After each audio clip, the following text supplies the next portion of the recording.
Chapter 533. In other words, the Duke wants both the population of the Minuo tribe and our food for free. What Lu Heng didn't say was that the Duke also wanted Qin Yining. Lu Heng couldn't help but gnash his teeth in anger when he thought of Zhu Meng's lecherous expression when he saw Qin Yining. Qin Yining was born beautiful, so it was normal that he couldn't help but take a few more glances at her. However, Zhu Meng already had 4 concubines and over 30 concubines. He even had more than 10 sons. How could he still have the nerve to stare at a young woman at such an age? How do you plan to deal with this? Think of a way to keep us here. I'm afraid you'll be in danger. Lu Heng's eyes were filled with worry. Qin Yining also felt her teeth ache when she thought of Zhu Meng's appearance. I'll think of a way to keep you here. She pointed at everyone and said, "You're my cousin, the 3 of you are my guards, and the 2 of you are my maids. He only allowed you to come after I told him this." Uncle Ahan smiled and said, "That's what the person who called us said. We guessed that it was your idea, so we didn't act rashly. Also, they don't understand what we're saying." Qin Yining was delighted and said, "That's even better. It'll be more convenient for you to talk among yourselves. Have you been restricted in your movements during this time? Maybe they want to show respect to the wise, or maybe it's because we're guarding the food, so their people are very polite to us. Also, many of their women come every day to deliver food and water to our warriors, so they'll deliberately stay to talk to us and take a look at the food before leaving." In this way, it was obvious what the Sunset Moon tribe wanted to do. It was likely that their king had ordered them to do so. Or maybe Zhu Meng had already ordered people to leak out that he was going to marry the goddess as his first wife. That was why they were following his example.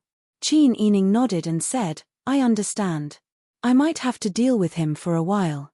Once we figure out the route, we'll act accordingly." Lu Heng then used Taitan to tell Qin Yining's words to the people behind him. They all nodded to show that they understood. Qin Yining then discussed with Lu Heng in a low voice, "Let's blend into their lives first. We need to get a clear picture of the terrain. If we want to leave, we need to have a clear plan. Don't act rashly. It's not worth it to lose our lives for nothing. Now, these people are certain that we have also escaped to the oasis. Although they keep saying that it's a goddess, I don't think the county king here really believes the words they use to appease the people in the holy book. It's most likely that they want to blackmail us in the end. Let's observe first and act according to the situation." Lu Heng nodded and said somewhat helplessly, "We just left the wolf's den and entered the tiger's den. It wasn't easy for us to not get into trouble in the desert, but we just had to meet these people again." Qin Yining smiled confidently. "It's nothing.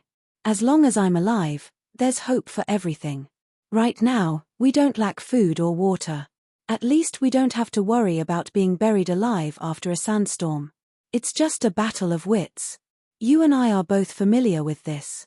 What's there to be afraid of?" Although she was seriously ill, she was still a little weak when she spoke, as if she didn't have enough breath. Even her complexion was not as good as when they first met. Now, she was too thin. Her cheeks were the size of a palm, and she was pale and weak. She gave people the feeling that she was weak. However, her eyes had never changed. They were still as bright and spirited as before, full of confidence. This person was like a luminous body. Her entire body was shining, making people feel hopeful for the future. Lu Heng couldn't help but smile. "You're right. When it comes to a battle of wits, we just need to calm down and think about it thoroughly." Qin Yining also smiled and nodded. He patted Lu Heng's shoulder and said, "Thank you very much." What she had always wanted to say to Lu Heng was to thank him for saving her life, thank him for accompanying her, and thank him for not giving up on her and not abandoning her when she was sick. Lu Heng immediately understood Qin Yining's meaning. He couldn't help but smile. "What are you thanking me for? When I was sick, you didn't give up on me. You even took care of me meticulously. After I was kidnapped, I heard from Uncle Ahan that it was because you insisted on tracking me that I was rescued. As far as I'm concerned, I also want to thank you. But it's pointless to keep thanking me like this. We're partners, and we're a family with the Minuo tribe. There's no need to thank me." Uncle Ahan nodded repeatedly as he listened. "Yes. We're a family. There's no need to thank me. Qin Yining smiled and nodded. Okay, I won't say that in the future. There's no need to be so formal between partners. Lu Heng also smiled and nodded. Right now, he was incomparably glad that he didn't fight for anything. It was precisely because he hid his feelings so well that no one discovered them. He also didn't show them in front of Qin Yining. He didn't cause her any pressure. That was why he was able to stand by her side as a friend and partner. Perhaps this was enough. Since Qin Yining only had Pang Xiao in his heart, if he insisted, not only would he not get anything in return, but he would also hurt the friendship between him and Qin Yining. It was better to bury this unattainable feeling deep in his heart and leave it as a memorial for him alone. Although he still couldn't completely accept it, he still felt regret when he thought about how Qin Yining wouldn't belong to him in the end. But if he could remain silent in exchange for a lifetime of standing by her side as a friend, this exchange was already the best outcome for him. Thinking of this, Lu Heng couldn't help but laugh at himself. At the end of the day, he was just a businessman. Everything he did was about maximizing the benefits. If it was another person with a more passionate temperament, or if his feelings were more intense, he would rather die in glory than live in dishonor. It could also be considered a heroic act. But he was only calculating the gains and losses. At this moment, there was a burst of voices coming from outside. For Lu Heng, those people spoke with a southern accent. If they spoke quickly, he would have a hard time distinguishing them, let alone Uncle Ahan, who only had a rough understanding of Daju's dialect. On the other hand, Qin Yining could tell that their language was very similar to the Dayan language, so he didn't have any problems understanding them. It's Duke Xie who brought people here. Qin Yining said in a low voice and hurriedly sat down. The rest of the people also chose their own seats and assumed a posture of chatting. Qin Yining really did ask about the local customs outside. How's the scenery? Is it winter or summer in this oasis? Why do I feel that it's even colder here than outside? Perhaps because he heard Qin Yining's words, Zhu Meng's voice came from afar. There was even a hint of laughter in his voice. To be honest, Miss Xian, it's much colder here than outside. The wind is also much stronger. However, thanks to the sunset lake in the oasis, not only does it nourish the people of the oasis, it also waters all the trees and flowers in the oasis. That's why the dust isn't too heavy. It seems that the entire Sunset clan has treated this oasis as their territory after coming here. Qin Yining stood up and said, "It's so warm in the palace. I see that my guards are wearing thick clothes." Zhu Meng laughed loudly. That's because when we built this palace, we used warm walls and kang beds. Furthermore, Miss Xian is still ill. Naturally, we had to choose the warmest palace for you to live in. Qin Yining nodded and said, "Thank you, Duke Xie." Zhu Meng placed his hands behind his back and stared at Qin Yining with bright eyes. Seeing that her complexion had improved after meeting with his own people, he couldn't help but feel happy. It seems that to make a beauty happy, he had to follow her heart. When a beauty was in a good mood, her smile was also beautiful. Looking at her made him even happier. She was such a gentle and weak woman, and she was also so beautiful. What harm was there in pampering her a little more? Zhu Meng made up his mind and placed his hands behind his back. He leaned closer and said with a smile, "This king has arranged for your guards to come and visit you every day. Do you like it?" Qin Yining promptly went to pour her a cup of tea and moved to the side to avoid Zhu Meng's approach. Zhu Meng watched as she handed him a cup of tea and smiled even more proudly. He took the cup and drank a mouthful. The tea that he usually found tasteless now seemed to be filled with sweetness. Good tea. Qin Yining observed Zhu Meng's expression and saw that he was in a better mood. She then said in a warm voice, "Duke Xie, this little girl has left her hometown and is unfamiliar with this place. I really miss my hometown. Duke Xie is kind enough to allow my clansmen to come and visit me every day. Of course, I am happy. However, I don't know anyone else in this palace, so it's not easy to order them around. I wonder if Duke Xie can allow them to stay here? I see that there are many side rooms here. It won't take much effort for them to stay here. Furthermore, I will restrain them and not let them walk around your palace." Zhu Meng narrowed his eyes and slowly put down the cup of tea. "Miss Xian likes it. This king shouldn't have refused. However, this king's palace is filled with this king's concubines, as well as this king's children. It would be very inconvenient for outsiders to come in. Seeing that Qin Yining's watery eyes were filled with grievance and disappointment, Zhu Meng immediately felt that his words might have been too harsh. He immediately added, "How about this? This king will allow them to come and visit you once a day. They can stay for 4 hours each time. He can also arrange for someone to accompany you to walk around. What do you think?" That's right, this king's daughters and concubines all worship the goddess.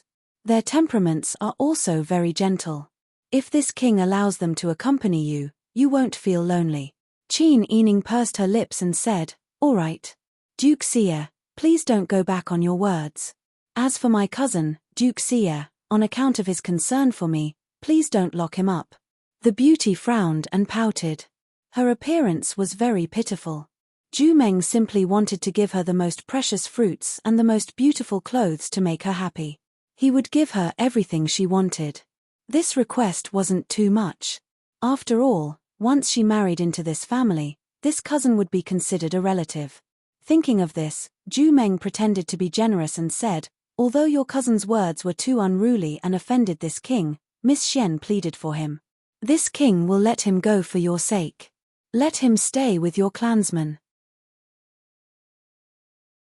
Chapter 534. Zhu Meng couldn't help but stare at Qin Yining's delicate appearance again. When she thanked him, her red lips were slightly parted, shy. That appearance was simply too seductive. Zhu Meng hated that he couldn't immediately marry her into his family. As long as he thought about how he could obtain this woman, blowing out the red candles in the night, and flirting under the red canopy, a wave of heat coursed through his body. Zhu Meng was afraid that he would appear indecent, so he immediately crossed his legs and said, "Look, is there anything here that you don't like? Or if there's anything else that you want, you can directly tell this king." He then looked at Lu Heng, Han, and the others who were standing behind Qin Yining as if he was bestowing a favor. He said, "Your clansmen can also make requests. This king will make the appropriate arrangements." This kind of boastful tone was truly annoying. Qin Yining was still able to hide her thoughts.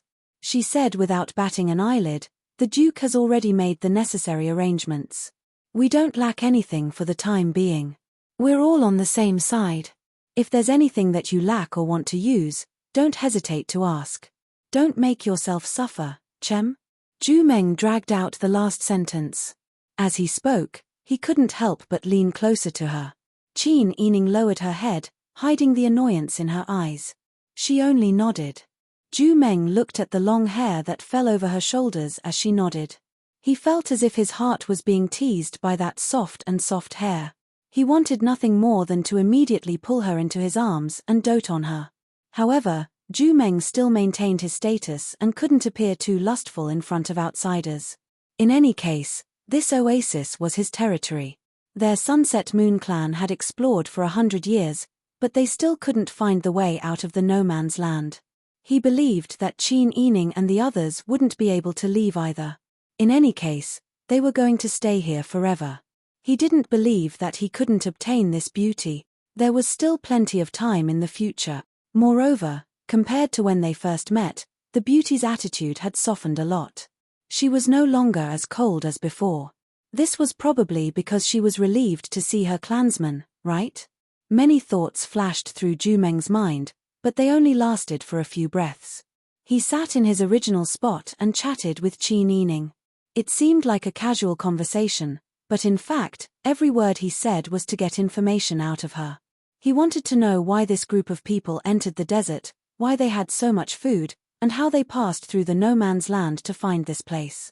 Qin Yining was very attentive as he answered Zhu Meng very carefully. After chatting for almost an hour, not only did Zhu Meng not get any useful information, he even told Zhu Meng a lot about the Sunset Moon clan and his family situation. Furthermore, he did not seem to be unhappy with Qin Yining's answer at all. Instead, he chatted very enthusiastically. After all, Qin Yining had not fully recovered yet. After such a battle of wits and courage, she was very tired. Thus, he showed an appropriate expression of exhaustion. Zhu Meng wanted to please the beauty and get closer to her. How could he bear to make Qin Yining uncomfortable? He immediately asked someone to arrange for an imperial physician to take a look at Qin Yining. When Qin Yining saw that this person was not willing to leave, he was very irritated. Even the people who were standing behind and listening to their conversation were very irritated. However, they suppressed their emotions and did not dare to act rashly. While waiting for the imperial physician, a maid came in from outside to pass on a message. "My prince, the fourth princess consort is about to give birth. The imperial physician says that the situation is very dangerous. Please go and take a look." Zhu Meng's expression changed as he immediately observed Qin Yining's expression. When he saw that Qin Yining was not angry or jealous, he did not know if he should be relieved or disappointed. He could only stand up and say, "If there is a problem, let the imperial physician take a look. What's the use of looking for this king? Can this king deliver a child?" Qin Yining frowned and said, "A woman giving birth is a big matter. The fourth princess consort is the prince's consort, right?" In other words, he was blaming Zhu Meng for being so heartless. His own woman was about to give birth, but he was busy seducing another woman. Even if the imperial physician said that the situation was dangerous, he was too lazy to take a look. Zhu Meng also realized that he could not let Qin Yining have the impression that he did not care about women. He said, "I am also busy with work. I have many officials to meet later. Since Miss Huan said so, I will go and take a look. In a while, the imperial physician will take a look at you. You have to take your medicine and rest well. This king will come and see you when he has time, Qin Yining was already extremely annoyed. He thought to himself, "You are finally leaving. If you had stayed any longer, I would not have been able to stop myself from hitting you. Farewell, my prince." Qin Yining bowed. Lu Heng and Arhan also took the lead to bow and send him off. Only then did Zhu Meng leave reluctantly, looking back 3 times with every step. After he left, Qin Yining finally let out a sigh of relief. Because the Sunset Moon Clan's maidservants were still around, no one could speak casually. However, Qin Yining could feel that everyone was relieved. Qin Yining called over the maidservant who had been serving her earlier. "Is the fourth princess consort the prince's consort?" When the maidservant heard this question, she was so frightened that her entire body trembled. The prince was obviously going to marry the goddess. What if the goddess found out the truth and became jealous and refused to marry the prince? Wouldn't all their food be taken away by the goddess? When she thought of this, the maidservant fell to her knees. "Goddess, please calm down. We have prayed for 100 years for the goddess to come to the Sunset Moon Clan." The prince did not know that the goddess had returned. For the sake of the Sunset Moon Clan's reproduction, he had no choice but to marry her. If the prince knew that the goddess had returned, he would definitely wait for you. Qin Yining was dumbfounded when he heard this. He did not know whether to laugh or cry. It seemed that the Sunset Moon Clan's people here held the Sunset Moon Sect, the Holy Book, and the goddess in high esteem. Compared to the lecherous prince, the commoners had probably been instilled with the idea that the goddess would bring food to the Sunset Moon Clan since they were young. Hence, they had always believed in it without a doubt. Hence, it could be deduced that the seeds of food were really needed here. Qin Yining frowned and pretended to be worried. He sighed softly and said, "Get up. What's your name?" "Goddess, my name is Bai Yu. Millimeter. You don't have to be so nervous. I won't do anything. Since I'm here, I won't leave easily. I won't take the food away easily either. I just want to understand the situation here. I hope that you can tell me." Bai Yu became even more nervous when she heard this. She would not leave easily and would not take the food away easily. This meant that she would still leave if she was unhappy. He had to serve the goddess well and not let them leave. Bai Yu immediately nodded and said, "Goddess, I will tell you everything I know. The Duke has the first princess consort, the second princess consort, the third princess consort, and the fourth princess consort. The fourth princess consort was only conferred last year and has 37 concubines. Some of them are newly conferred, while others are old concubines who have given birth to young masters or young misses. The Duke has yet to appoint an heir. In other words, if Qin Yining married the Duke and gave birth to a son, there was a possibility that he would be the heir. It seemed that the competition to become Duke Xie's concubines was very fierce. Apart from the increase in the number of Duke Xie's concubines, the titles of princess consort, concubines, heir, young masters, and young misses were all based on the titles used by the Duke of Biji. Hence, the people here must have been forced to come here by the Duke of Biji's fief and his subordinates.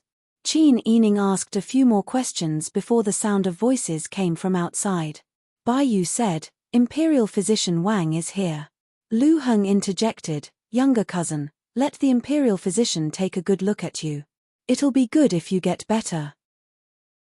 Qin Yining nodded with a smile and went to sit on the heated Kang bed. Lu Heng, Han, and the others naturally stood near her. Imperial physician Wang looked to be in his 40s or 50s. He had a slightly hunched back, and when he walked, his back was bent and his face was wrinkled. He looked like a pitiful person who was full of sorrow and was about to be crushed. When he came close, he bowed and carefully checked Qin Yining's pulse. Finally, he said, "Goddess's cold is much better. However, your body is still weak and needs to be nourished." Bai Yu and the other maidservant, Xin Yu, hurriedly asked Imperial physician Wang about how to nourish her body. While they were busy, Qin Yining winked at Lu Heng, Han, and Chagan Bala. Lu Heng couldn't help but nod with a smile. With an imperial physician taking a good look at her and receiving the best treatment and care, he believed that her body would definitely get better. In this way, Lu Heng could rest assured.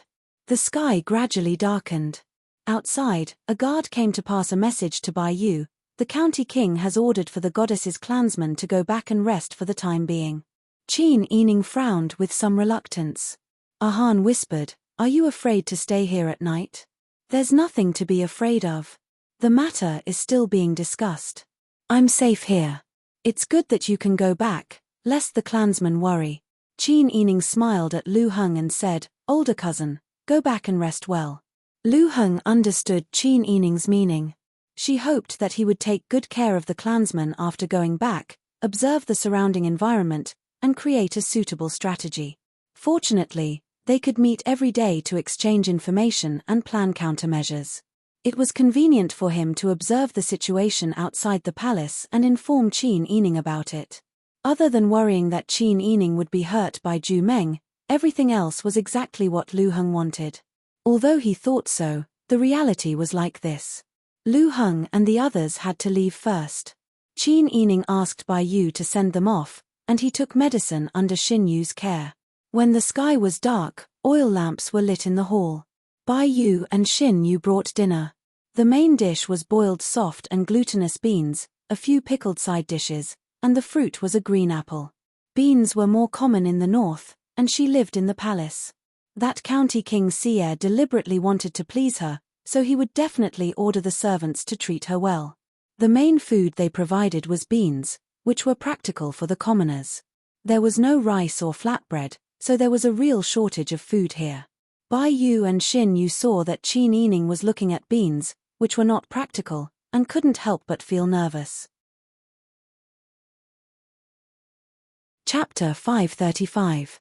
Qin Yining couldn't help but sigh when she saw how nervous the two of them were. Qin Yining didn't want to make things difficult for the servants. They were all following orders, and she had never been picky about food. How could she get better if she didn't eat? Who cared what she ate? She just needed to eat. After Qin Yining had a full meal, she rinsed her mouth and washed her face. Then, she planned to take a walk outside. Unexpectedly, just as she gave the order, a woman's voice came from outside. "We are the princess consorts. Of course, we have the right to see the goddess." "What? Is the goddess not allowed to see us because she is ugly?" "That's right. Hurry up and get out of the way. Otherwise, this king consort will have the royal prince behead you." The women's voices were very sweet. If it weren't for the fact that the content of their words was too domineering, it would have sounded quite pleasant. Bai Yu nervously said in a low voice, "Goddess, the princess consorts are here." Qin Yining rubbed the space between her brows. Then, she stood up and walked to the outer hall. She sat down in the middle of the hall and said, "Let them in." Bai Yu nodded. Just as she was about to go out and welcome them, the women walked in with their entourage. The woman in the lead was in her early 30s. She was tall and voluptuous. She had a long face and regular facial features. Her hair was combed into a high bun with a pair of gold and ruby tassel hairpins. As she walked, the red flowers on her peony-embroidered high-waisted dress and the ruby on her hair resonated with each other. Under the illumination of the hall's lights, it was a little dazzling. The two women behind her were both in their prime. The taller one had a slender figure. The other one was of average height. The two of them were also dressed in luxurious outfits, beaming with jewels. Although they weren't wearing silk but fine cotton, it was obvious that they had an extraordinary status based on the color and style. Bai Yu whispered in Qin Yining's ear, "Goddess, the one wearing the peony-embroidered dress is the first princess consort. The one wearing the blue dress is the second princess consort. The one wearing the fine embroidered dress is the third princess consort." Hearing this, Qin Yining nodded slightly. Then, he raised his eyebrows and looked at the three consorts who had come with a group of maids. The three princesses and the group of maids behind them had already stopped in their tracks. They stared blankly at Qin Yining, who was sitting upright on the head seat.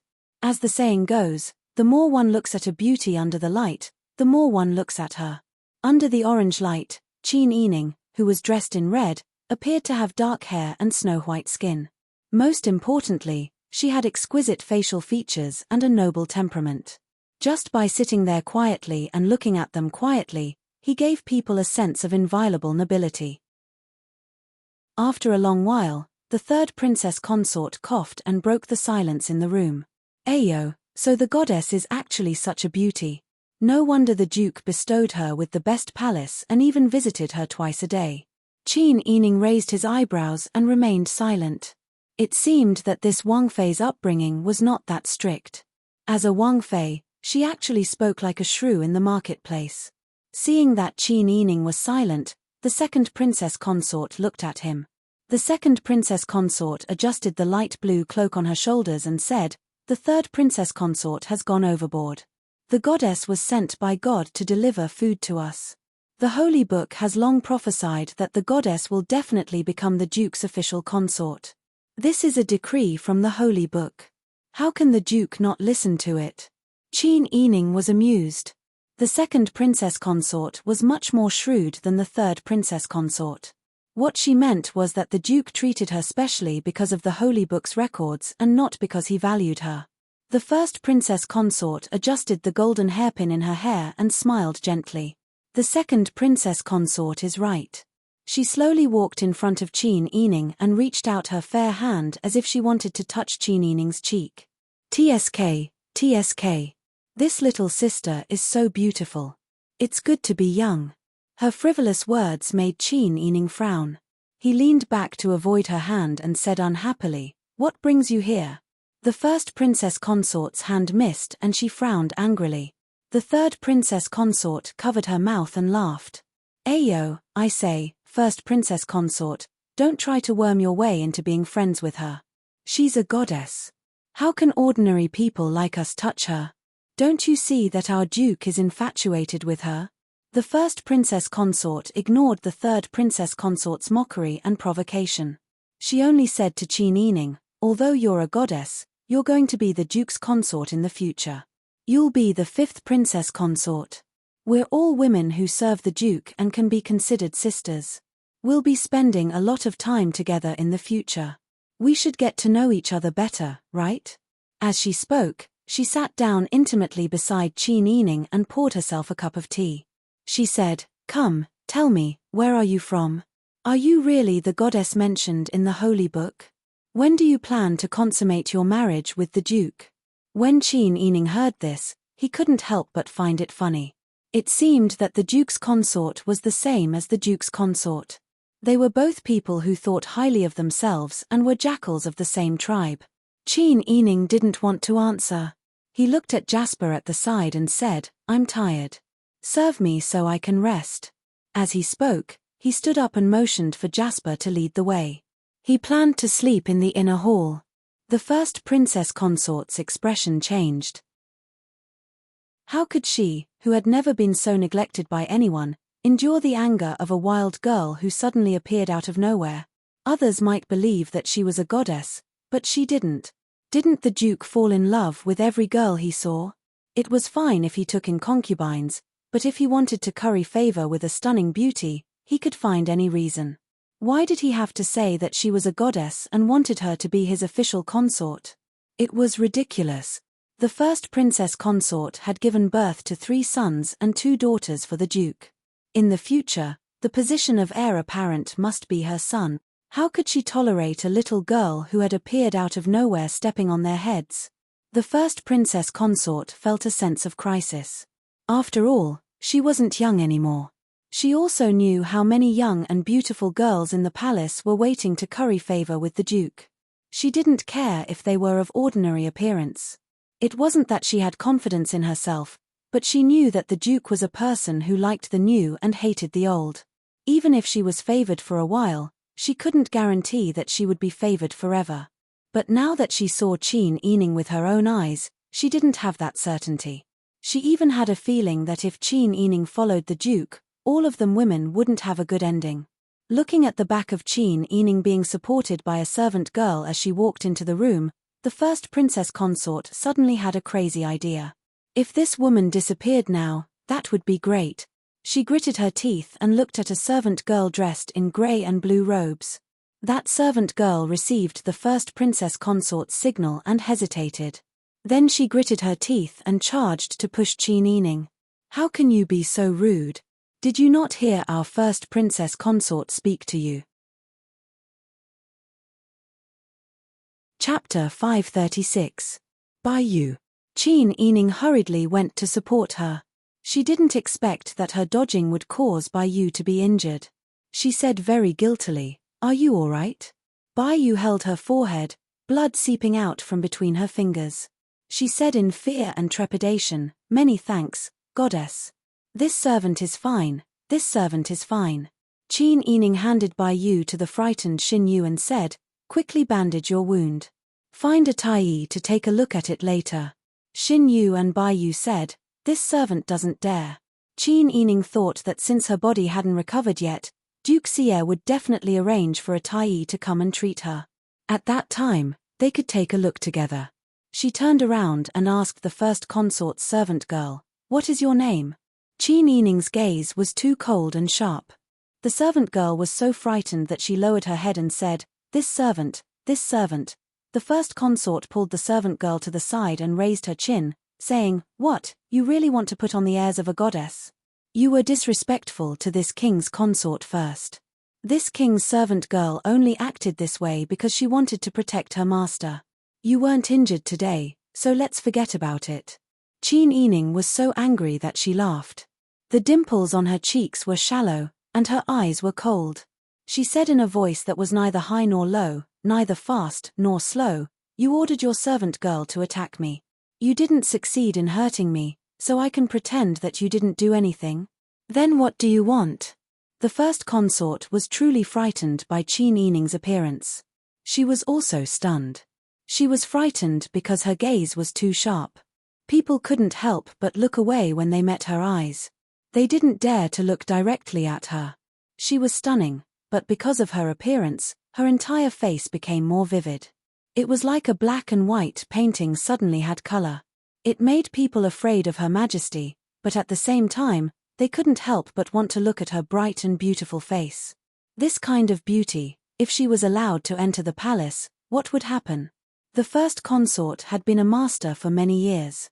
How could she extinguish her own breeze? She strode in front of Qin Yining and almost touched her nose. She gritted her teeth and said, "Don't think that because the Duke thinks highly of you now, you can be proud. In the future, when you enter the palace, you still have to call us sisters. There's still a long way to go. If you know what's good for you, then you can forget about today's matter and not mention it in the future. If you ever lose favor in the future, then this princess will let you off on account of how obedient you were today and give you a bite to eat. If you don't know what's good for you, then don't blame us sisters for being ruthless. The royal prince does have the final say in this palace, but can the royal prince follow you 24 hours a day?" Qin Yining looked at First Wang Fei's ferocious expression and couldn't help but smile. Her red lips moved slightly as she said, "You've been narrow-minded for too long. You really think you're someone important? You." The first consort's eyes widened and she angrily said, "Speak clearly. What do you mean? I'm scolding you. Do you not understand? Do you need me to break it down and explain it to you?" Qin Yining coldly said, "You have the intention to do evil. Regardless of whether you succeeded or not yesterday, you can't erase the fact that you had the intention. And now, my maidservant has been injured. You better give me a satisfactory explanation. You little girl, you dare to speak so arrogantly. This is the palace. You are just a concubine. What is there to be arrogant about? If this king's consort doesn't give you an explanation today, what will you do?" Qin Yining turned around and ordered the guards who had heard the commotion in front of the palace, "Go and call the imperial physician. My maid is injured. Also, I'll have to trouble you to send me to my clansmen." It was easy to call the imperial physician. In any case, this goddess had not recovered from her illness and needed an imperial physician. But to leave the palace? This was something that the guards couldn't make a decision on. This was the goddess who had brought a large amount of grain seeds to the Sunset Moon tribe. If they offended her, what would they do if she did not give the grain to the Sunset Moon tribe? Everyone panicked and hurriedly arranged for two people. One went to call the imperial physician and the other went to call the duke. Qin Yining no longer paid attention to the first consort. He pulled Bai Yu to sit at the side and used a clean handkerchief to press on her bleeding wound. Bai Yu was so touched that her eyes became wet. She anxiously gave Qin Yining a look, but then shook her head and said in a low voice, "Goddess, please calm down. This servant is really fine. Death is not to be regretted. Goddess, please calm down." Qin Yining said, "Injuring your head is not a small matter. You were implicated because of me, so I should treat your illness. You don't have to be afraid. Don't say things like death is not to be regretted. How much more precious is one's life compared to another's? It's just a superficial sentence." Her words were so straightforward that she even implicated the three consorts behind her. In a tribe with less than 5,000 people, being the concubine of the local emperor and wearing a cotton dress with flowers on it made her think that she was a superior person. What a joke. Not to mention anything else, Qin Yining had experienced the most extreme pain in the world. She had also enjoyed the splendor and wealth. In her heart, these vanity things were already insignificant. However, these frogs at the bottom of the well still refused to let go. They actually had the nerve to provoke her and say such words. It was really unreasonable. Qin Yining did not want to quarrel with such people. In any case, she was not interested in being the fifth consort. However, it was impossible for anyone to bully her. In Dian, she was not even afraid of the demon empress and the emperor's father-in-law. Why would she be afraid of this kind of trash? Qin Yining's nobility and arrogance made the three consorts angry and hateful. The second consort and the third consort were slightly inferior. However, the first consort wished that she could tear apart Qin Yining's perfect face. "Stop putting on an act. You just escaped to our place. You still need our help to live. You want to leave? Go where? What do you mean you want to leave the palace? Can you bear to do that? I've seen too many lowly servants like you. In order to climb up the social ladder, you can do anything. You're just pretending now so that the commandery prince will vent your anger for you. If you have the ability, get out now. You want to use your foxy appearance to harm our kind-hearted commandery prince. There's no way." The first consort flew into a rage with her hands on her hips. She cursed out all the guesses she had in her mind with vicious words. The more she cursed, the more she felt that her words were reasonable. This foxy woman was really good at scheming. Qin Yining was too lazy to quarrel with such a person. She felt that it was beneath her, so she just quietly watched Xin Yu wipe the blood on Biyu's face. She thought that if it was possible, she should take Biyu and Xin Yu away so that the first consort would not make things difficult for these two little maids after she left. Just as she was thinking, there was a sound of footsteps outside. The guard at the door saluted and said, "Sacred lady, the imperial physician is here. Please come in." The one who came to see the illness was still Imperial Physician Wang. He quickly walked in with his medical box. When he saw that the other 3 consorts were also present, he quickly saluted. The second consort and the third consort both nodded. However, the first consort coldly snorted and said, "The Imperial Physician is here. Why don't you take a look at that little slut of yours? Once he sees that she's sick, you can go complain to the Commandery Prince about me, right?" This was also because she was under someone else's roof. According to Qin Yining's temper, if she was surrounded by people she was familiar with, a shrew like the first consort would have long been kicked out by Qin Yining. Qin Yining ignored the first consort's clamor and said, "I'll have to trouble Imperial Physician Wang to take a look at the injury on my maid's head." Imperial Physician Wang was flattered and saluted, "Yes." He then went forward to examine Biyu's injury. After a careful examination, he said, "It's caused by a heavy blow. After the wound is bandaged, she needs to be nourished with some medicine. If she feels dizzy, I'm afraid she needs to rest for a while. Then I'll have to trouble Imperial Physician Wang to give her some medicine." "You can't do that. Goddess, this servant is really fine." Medicinal herbs were precious, and servants like them had no right to use them. Usually, poor people didn't even have medicine when they fell sick. Whether they lived or died depended on whether the gods wanted to take them in. For someone like her to be lucky enough to enter the palace to serve, it was already a blessing from the gods. She was extremely lucky. "It's just a bump. This servant will be fine after resting for 2 days. There's really no need to use medicine." Qin Yining smiled and shook his head, "You can only use it. Put your medicinal herbs on my bill for treatment. Later, I'll use food to settle the bill for you. You've served me with all your heart, and now you're injured because of me. If you don't want to accept it, then blame me." "No, no, no. I'm not blaming you, really," Biyu said anxiously. Qin Yining comforted her and patted her hand, "Don't worry, I know. Just listen to my arrangements." When Qin Yining faced her, his smile was as warm as the sun. It was as if he was a different person compared to when he was facing the first consort. Biyu was touched and couldn't help but nod. Imperial Physician Wang went to help Biyu apply medicine. The first consort crossed her arms and sneered, "Pretentious." Qin Yining still pretended that he couldn't hear her barking and waited for the news from outside. She knew that Duke Shiyu wouldn't let her go. She was just waiting to see how Duke Shiyu would punish the first consort. She couldn't leave this place for the time being. If she wanted to live a stable life in the palace, she had to establish her authority so that no one would dare to bully her. If she was soft and didn't talk back when she was bullied, and still treated people with respect, these people would only become worse and bite her until there wasn't even a bone left. Although there weren't many people in the Shiyu clan, the ruthlessness of a battle between women couldn't be underestimated. After Imperial Physician Wang treated Biyu, he also took Qin Yining's pulse and told her what she needed to pay attention to. At this time, the 3 consorts who were standing aside were already very impatient. The second consort had a steady and meticulous personality, and her impatience was still lacking. The third consort had already rolled her eyes and glared at Qin Yining countless times. The first consort felt that she was in a dilemma. If she continued to quarrel, she wouldn't be able to gain any advantage. If she just turned and left like this, others would think that she was afraid of Qin Yining. What would happen to her authority in the palace in the future? Just as she was hesitating, a series of footsteps suddenly came from outside the hall.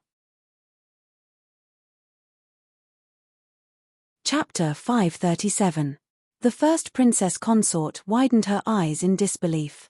Who was this gentle and careful man in front of her?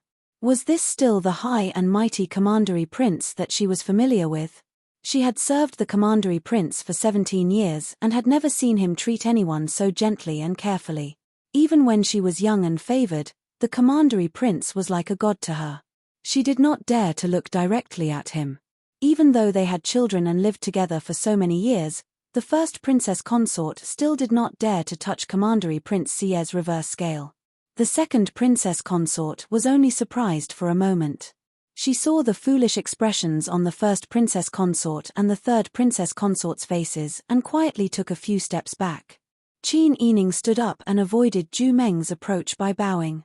She said, "Why did you come personally, Commandery Prince?"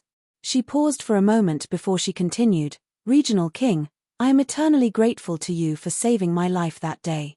However, my body is much better now and I don't want to cause any trouble for you. It would be more convenient for me to stay with my clansmen. As for the thank you gift for saving my life, I will." "Why do you suddenly think this way?" Before Qin Yining could finish speaking, Commandery Prince Xie anxiously interrupted her. "Weren't you fine this afternoon? This king also said that he would allow your clansmen to enter the palace to accompany you every day. Weren't you very happy when you heard this? Why are you regretting it now?" Qin Yining smiled and said, "It is nothing. It is just that it is indeed inappropriate to live in the Commandery Prince's harem." Zhu Meng looked at Qin Yining with a frown and then turned to look at the people beside him. He saw that one of the maidservants beside Qin Yining had a bandage on her head and her clothes were stained with blood. Imperial physician Wang had also been called in. Zhu Meng's face was gloomy. He looked around. Wherever he looked, everyone could not help but lower their heads. Especially the maidservant standing in the corner. She was trembling like a sieve and looked as if the sky was about to fall. Zhu Meng said in a low voice, "Come here and tell me what happened." He stretched out his long arm and pointed at the maidservant beside the first princess consort. The maidservant's heart skipped a beat. Her face was pale as she knelt on the ground and kowtowed. She said, Commandery Prince, please calm down. I did not do it on purpose. I accidentally pushed the maidservant beside the goddess. She lost her balance and hit her head. The goddess got angry and quarreled with our princess consort. This servant was also anxious to protect my master. The maid broke out in a cold sweat.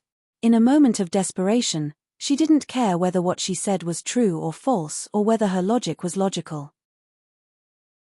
Right now, she only wanted to try her best to clear her name. She didn't know if Da Wangfei would protect her. Zhu Meng was even more confused when he heard her speak incoherently. When she spoke, her eyes drifted. "You lowly servant girl, how dare you speak in front of this prince? You have guts." He dragged his last word and was extremely intimidating. The maidservant was so scared that she curled up on the ground and kowtowed. Her tears fell uncontrollably along with her cold sweat. She sobbed, I was following orders. I was following orders. Shut up, you bitch." The first princess consort saw that this idiot wanted to expose her, so she rushed forward and kicked her hard. This kick hit the maidservant's heart from the back. She cried out in pain and fell to the ground. "Wang Yi, don't listen to her nonsense. She clearly pushed Miss Rong's maidservant on purpose. Perhaps they have a grudge." Zhu Meng sneered when he heard this. He tapped his temple with his finger and said, "Look at this king. What do you think this is?" The first princess consort did not understand and looked confused. "Wang Yi, this king's head is not an empty shell. She is just a maidservant. Even if she has a grudge, how could she have the guts to take revenge in front of her master? If she didn't have orders, she wouldn't dare. It seems that both of you don't want to tell the truth." He pointed at the second princess consort and said, "You tell me." The second princess consort lamented in her heart. It would be fine if she could bring down the first princess consort. If she could not, wouldn't she anger this mad dog in the future if she told the truth now? Seeing that the second princess consort did not speak, Zhu Meng became angrier. When he was about to point at someone else, the third princess consort interrupted and said, "Wang Yi, it's like this. Today, the first princess consort said that Wang Yi had taken a fancy to a girl and intended to make her the fifth princess consort. We were curious, so we came together to talk to fifth sister. Who knew that fifth sister had such a bad temper? She was disrespectful to the first princess consort and said those hurtful words. The first princess consort's maidservant couldn't stand it and wanted to teach her a lesson on behalf of her master. The maidservant wanted to teach her a lesson. Zhu Meng slowly swallowed the rest of his words under his glare. Is that so? Zhu Meng turned to ask Qin Yining. Qin Yining sneered and said, It seems that the commandery prince treats his wives and concubines well. In other words, the people here actually had the guts to deceive the commandery prince again and again. The first princess consort and the third princess consort looked up at Qin Yining in disbelief. What was vicious? This was vicious. He pushed them into the abyss with just one sentence. Zhu Meng was so ashamed that his face turned red. He originally wanted to please the beauty. When the beauty was wronged, he would descend from the sky like a god to uphold justice for her. He wanted her to be grateful and admire him. Who knew that these bitches would tear down his stage one by one? He had embarrassed himself all the way to his grandmother's house. Zhu Meng's face turned purple and turned into the color of an eggplant. A storm of rage was brewing in his eyes. In his fury, his voice was raised and he said, "What? You dare to lie in front of this king? Do you think that this king doesn't have a place to ask you what you said and did today? This king asked you because he was giving you face. But you just don't want face. Fine. This king will grant you your wish." Zhu Meng shouted angrily, "Guards!" The guards outside the door answered and entered.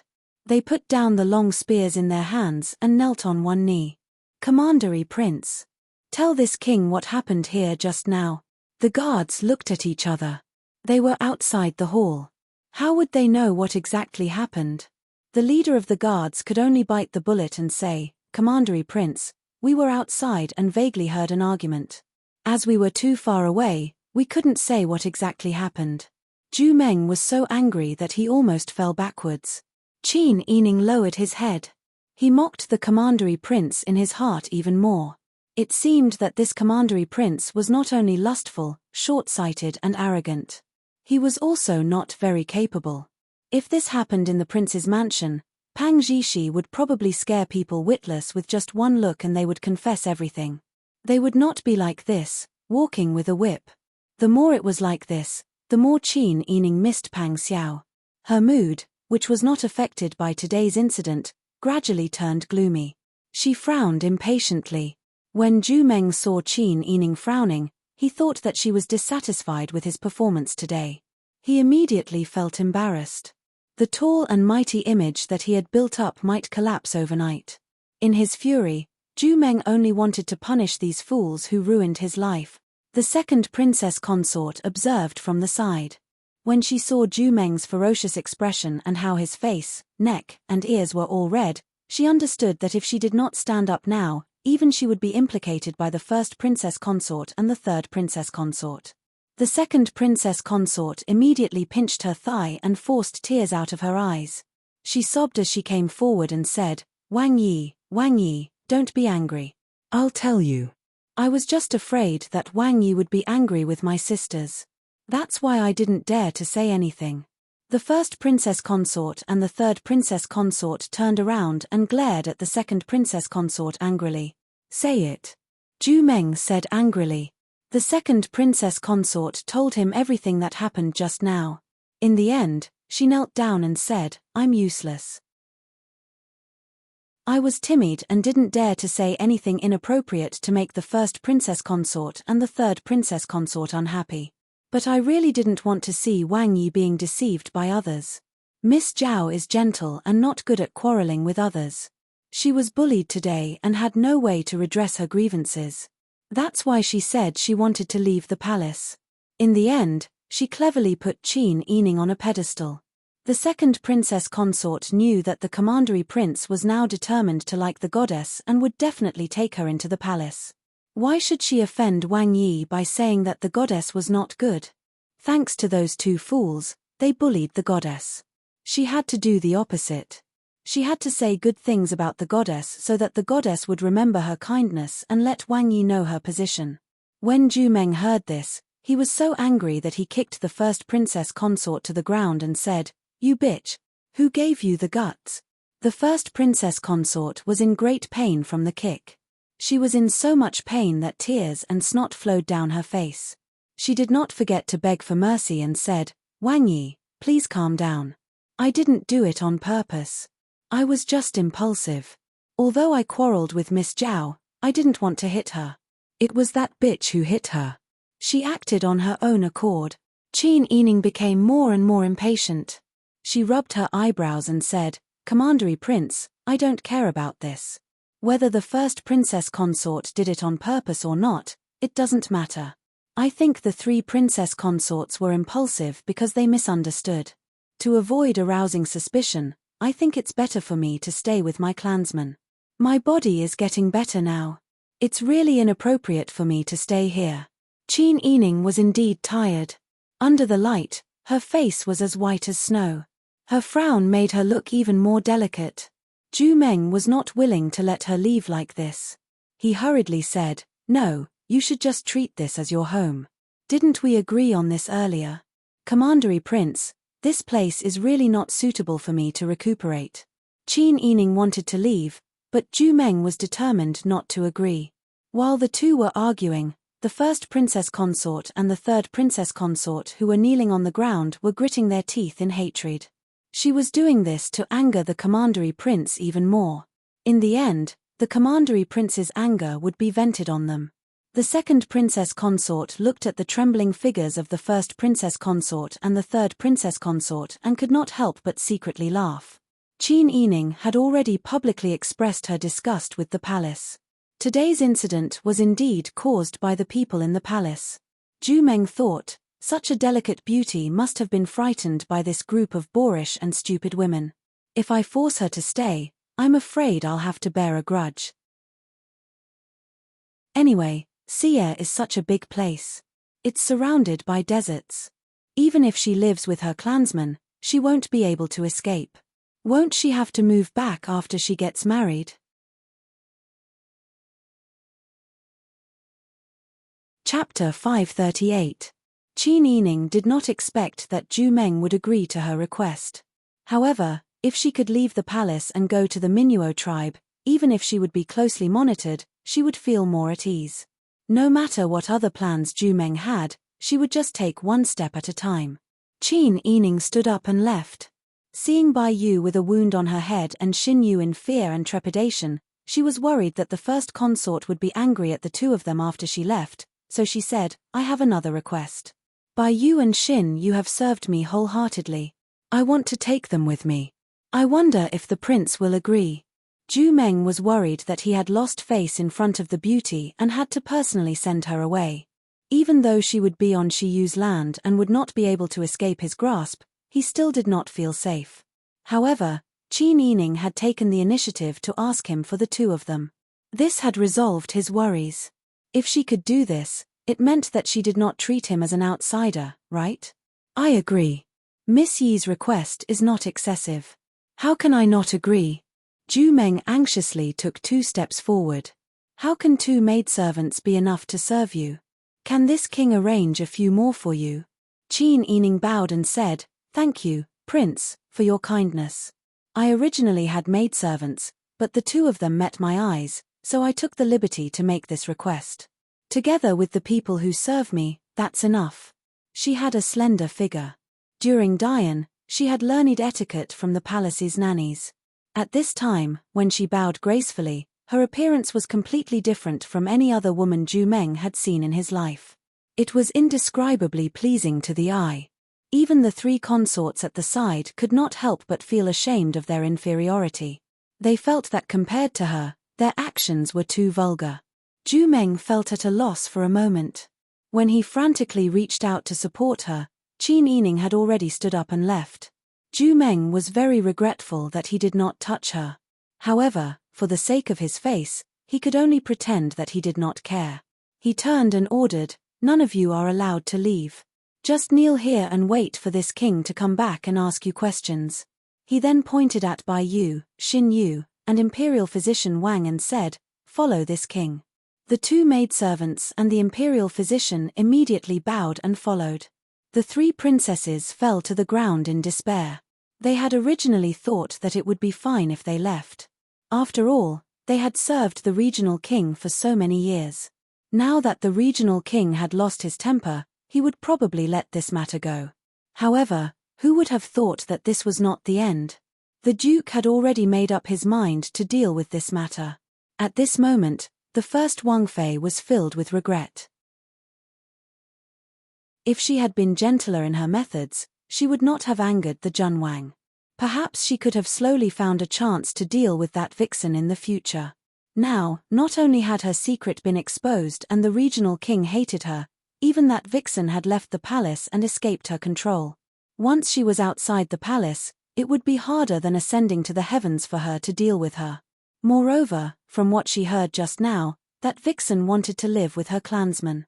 Not only the first consort, but the other two concubines were also secretly complaining about the first consort's foolishness. At this time, Qin Yining had already put on a cotton cloak and a warm hat, and left the palace in a carriage. Under the night sky, the palace appeared simple and grand. From the outside, this castle's structure was actually made of wood and mud. Presumably, there weren't enough conditions to build a more outstanding palace here.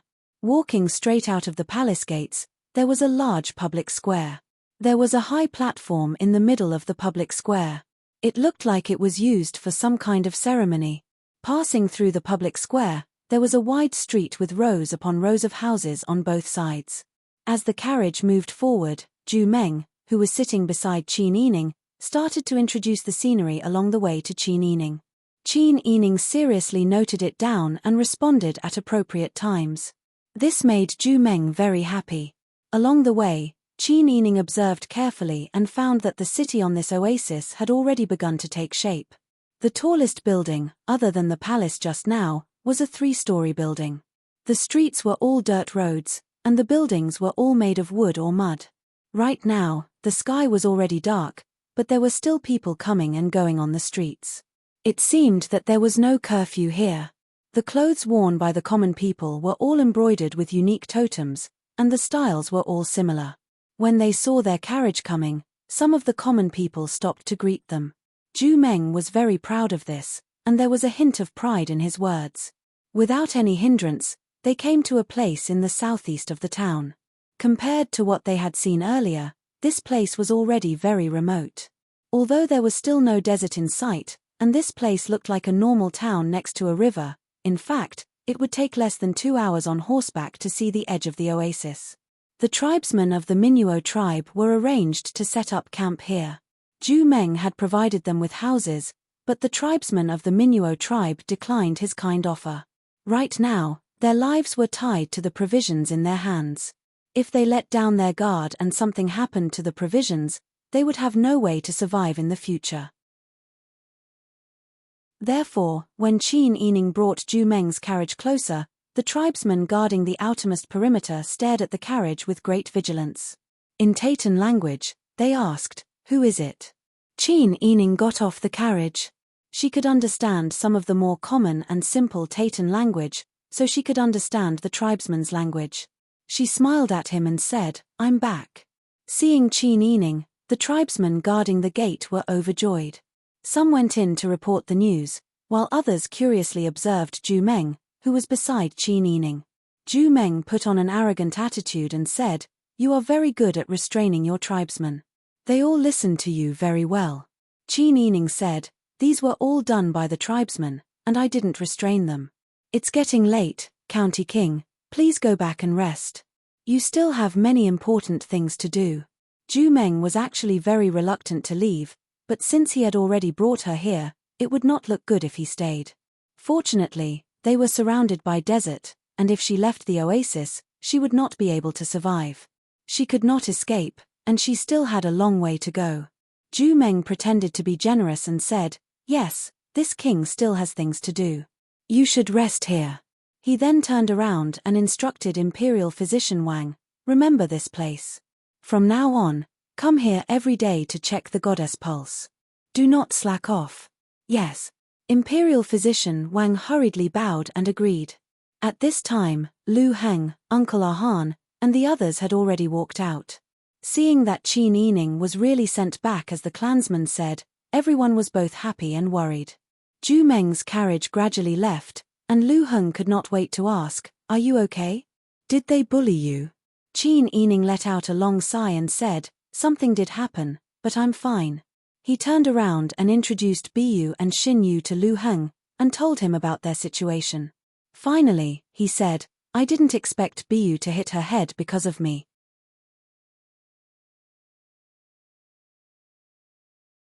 Chapter 539.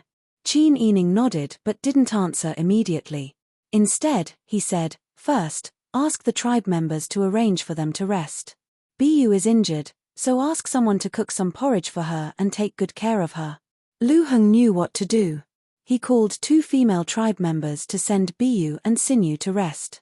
When there were no outsiders around, Lu Heng said, "Are you worried that they are spies?" Qin Yining smiled and said, "Although I am not familiar with them, Bu was injured because of me, so I will take care of her as much as I can. However, we cannot let our guard down. The provisions in our hands are too conspicuous here. I am worried that if Duke Xie becomes anxious and the 2 sides fight, it will cause unnecessary losses."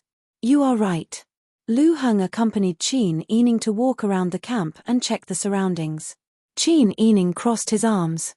The cold night wind blew against his face, causing him to squint slightly. He said in a low voice, "We have to be fully prepared. That Duke Xie is not a shrewd person. This kind of person can often do more unexpected and absurd things. The thing you are talking about, it is precisely because we cannot predict what he is thinking with our rationality that we have to be more vigilant." Lu Heng said, "Now that we have rested in the oasis for a while, the tribe members are in much better condition." The Minuo tribe had always been a warlike tribe, and Gong Maxian knew many of them. After Anagi's persecution, they all had a strong will in their hearts. Even the women had a fearless will to fight. Compared to those sick people in the oasis who have never seen blood, we are not at a disadvantage in terms of numbers and fighting strength. But as long as we fight, there will be casualties on both sides. I am not afraid of fighting, but I also don't want to cause unnecessary casualties. Everyone only has one life, and we cannot ignore the lives of others because of our own decisions. When he was at home, Pang Zhishi often said that no one is born lowly, and no one's life is more noble than anyone else's. Therefore, when there is a battle, it is the duty of soldiers to fight to the death. However, if the civilians are implicated because of war, then that is completely heartless. Now, most of the people in the Minuo tribe who are following us are not soldiers. I also don't want them to lose their lives because of us." When he heard Qin Yining's tone when he mentioned Pang Xiao, he couldn't help but feel a faint bitterness in Lu Heng's heart. But now that he had come to terms with it, he didn't deliberately capture his disappointment and bitterness. Instead, he analyzed the meaning in Qin Yining's words. And understood Pang Xiao. "I didn't expect Wang Yi to be a kind person. Those rumors outside don't seem to be true." Qin Yining said with a smile, "Of course you can't believe all the rumors. In the past, there were people who said that I was terrible." Lu Heng couldn't help but smile. As long as one has a clear conscience, one can't care about anything else. That's right. Especially in our current situation. Qin Yining looked up at the sky. There were no stars tonight, as if all the light was covered by a pitch-black curtain. It was obvious that dark clouds were low, as if a heavy snow was coming. Lu Heng also looked up at the sky. After a while, he said, "I've already secretly arranged for the tribesmen to carry a portion of the food with them, and to prepare enough water at all times. If an accident happens, we will try to bring food and horses with us when we escape. If we can't bring any supplies, we can ride horses and leave. At least we won't run out of food." "Yes. I think so too. Fortunately, you're here. I've already made the arrangements." Qin Yining stopped and smiled. "But don't worry, I won't allow this to happen." Lu Heng naturally knew Qin Yining's stubbornness. Once she decided that something was her responsibility, she would grit her teeth and persist until the end. But the Minuo tribe wasn't her responsibility in the first place. He didn't want her to bear such a heavy burden. "Forget it. Let's rest well tonight." Qin Yining smiled. "Back here, surrounded by the tribesmen of the Minuo tribe, I'll be able to sleep better." Lu Heng knew that she was still sick, and that she must be tired after today's torment in the palace. He hurriedly smiled and nodded. "Let's go. I'll take you back to your room." Lu Heng gave his warm adobe room to Qin Yining, while he went to share a room with Harbala and the Chaganbala brothers. The rest of the tribesmen set up tents on the spot. Just like the countless nights when they were escaping, they took turns to keep watch, not daring to relax in the slightest. Qin Yining fell into a deep sleep without worry. Perhaps because she was still very weak, Qin Yining slept very soundly. The tribesmen all knew her condition, so no one came to wake her up. They just let her rest. But just after noon, the tribesmen standing guard outside came to report to Uncle Arjhan. A group of people has arrived outside. The person leading them is the Junwang who brought the tribe leader back yesterday. Uncle Arjhan was shocked when he heard this.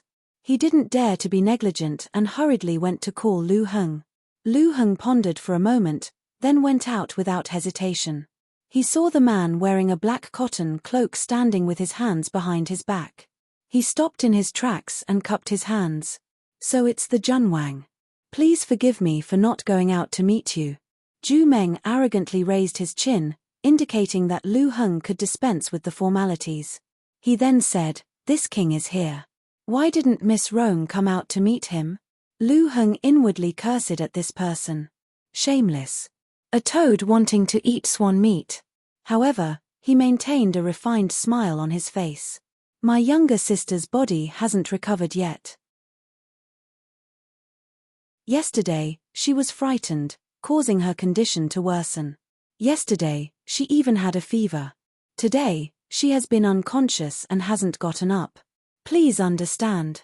The meaning of his words was very clear. If it weren't for the tigress in your palace, Qin Yining's condition wouldn't have worsened. How could he still have the face to come find her? As expected. Zhu Meng's arrogant expression froze. He awkwardly and worriedly asked, "Is she all right? Have you called the imperial physician to take a look?" "Many thanks to the Junwang. I've already asked the imperial physician to take a look. If the Junwang has any instructions, please let me know. I will pass them on." Zhu Meng couldn't help but frown. If Lu Heng kept using this as an excuse, wouldn't he never be able to see the beauty in the future? Zhu Meng didn't argue with Lu Heng in front of him. He only said, "This king's youngest daughter has been born. Tonight, there will be a banquet. This king specially came to invite Miss Rong to attend. I'm afraid that's not very convenient. Your daughter's birth is a joyous occasion. My younger sister is seriously ill. If she attends, I'm afraid that she might be offended." Zhu Meng narrowed his eyes dangerously at Lu Heng and said mockingly, "Is that so? But this king doesn't think so. Miss Rong is the goddess who brings food. She's the goddess of the sunset moon sect that we revere. If the goddess attends the banquet, the blessing will be bestowed upon my children, isn't it? Young Master Lu is obstructing me like this. I'm afraid that you don't trust this king, right? This person is quite self-aware. Of course, he doesn't trust me." Lu Heng suppressed the criticism in his heart and said with a faint smile, "What is the Junwang saying? I'm extremely grateful that the Junwang has invited a divine physician for my younger sister. How can I not trust the Junwang? This king can't be bothered to talk to you about these useless things." Zhu Meng said threateningly, "Miss Rong, please make your preparations tonight. Otherwise, this king won't mind sending troops to pick you up personally." After saying that, he left with a group of guards in a grandiose manner. Harbala and Chagan Bala couldn't understand what Zhu Meng had said. Seeing his domineering appearance, they were already dissatisfied. Uncle Arjhan pulled Lu Heng and said, "What should we do? Should we go or not?" "Naturally, we have to go and take a look." Qin Yining's voice came from behind them. Everyone hurriedly turned around and saw that Qin Yining was already dressed neatly. His hair was still loosely tied up in a simple bun, but his complexion was much better. Lu Heng said, "If there's no good wine, there's no good banquet. I'm just afraid that he has an ulterior motive." "I know." Although Qin Yining didn't hear what Lu Heng and Zhu Meng had said, he knew in his heart what Zhu Meng wanted. "How long can we hide if we only hide? Why don't we see what he wants to do? Once we're mentally prepared, we can actively respond. Everyone, let's just be alert." Although he didn't want Qin Yining to take any risks emotionally, Lu Heng knew that Qin Yining was right. Now, the people of the Minuo tribe treated them both as their tribe leaders. Just based on the fact that they were magnanimous enough to save them at all costs and escape from Sai Qin's pursuit, they could not abandon them now. Lu Heng couldn't help but sigh again. Qin Yining took his medicine and rested for a while. He discussed with Lu Heng, Uncle Arjhan, and the Harbala brothers for a while, and the sky started to darken. Just as they were talking in Uncle Arjan's tent, a series of footsteps that sounded like a tidal wave suddenly came from outside. Qin Yining was just about to send someone to ask about the situation when the tribesmen who were on guard outside rushed in and said anxiously, "Not good, not good. There are a lot of people outside, they've surrounded our camp." Lu Heng's expression changed when he heard this, and he translated this for Qin Yining. Qin Yining's expression was also serious. He stood up and said, "I'll go out and take a look." "Don't go, it's too dangerous." "I'll go." Lu Heng stopped Qin Yining. Qin Yining said, "Let's go together." Lu Heng looked at Qin Yining for a while, then nodded helplessly and said, "All right, let's go together." It was snowing lightly that night, but in the darkness, their camp was brightly lit. The young soldiers who surrounded the camp all had serious expressions on their faces. Seeing Qin Yining and his group come out, the soldiers opened up a path. Zhu Meng walked out with his hands behind his back and said, "Let's go, the banquet is about to start." This king was worried that Miss Chu didn't know the way, so he came to pick her up. Qin Yining looked around, then raised his eyebrows and said with a smile, "Is there a need to make such a big scene just to pick me up for the banquet?" "What's wrong with making a big scene?" Zhu Meng said, then waved his hand behind him. Seeing this signal, the general beside him immediately drew his sword and waved it. The blade flashed under the light. The rest of the soldiers who were armed with clubs and swords all took out their weapons and were ready for battle.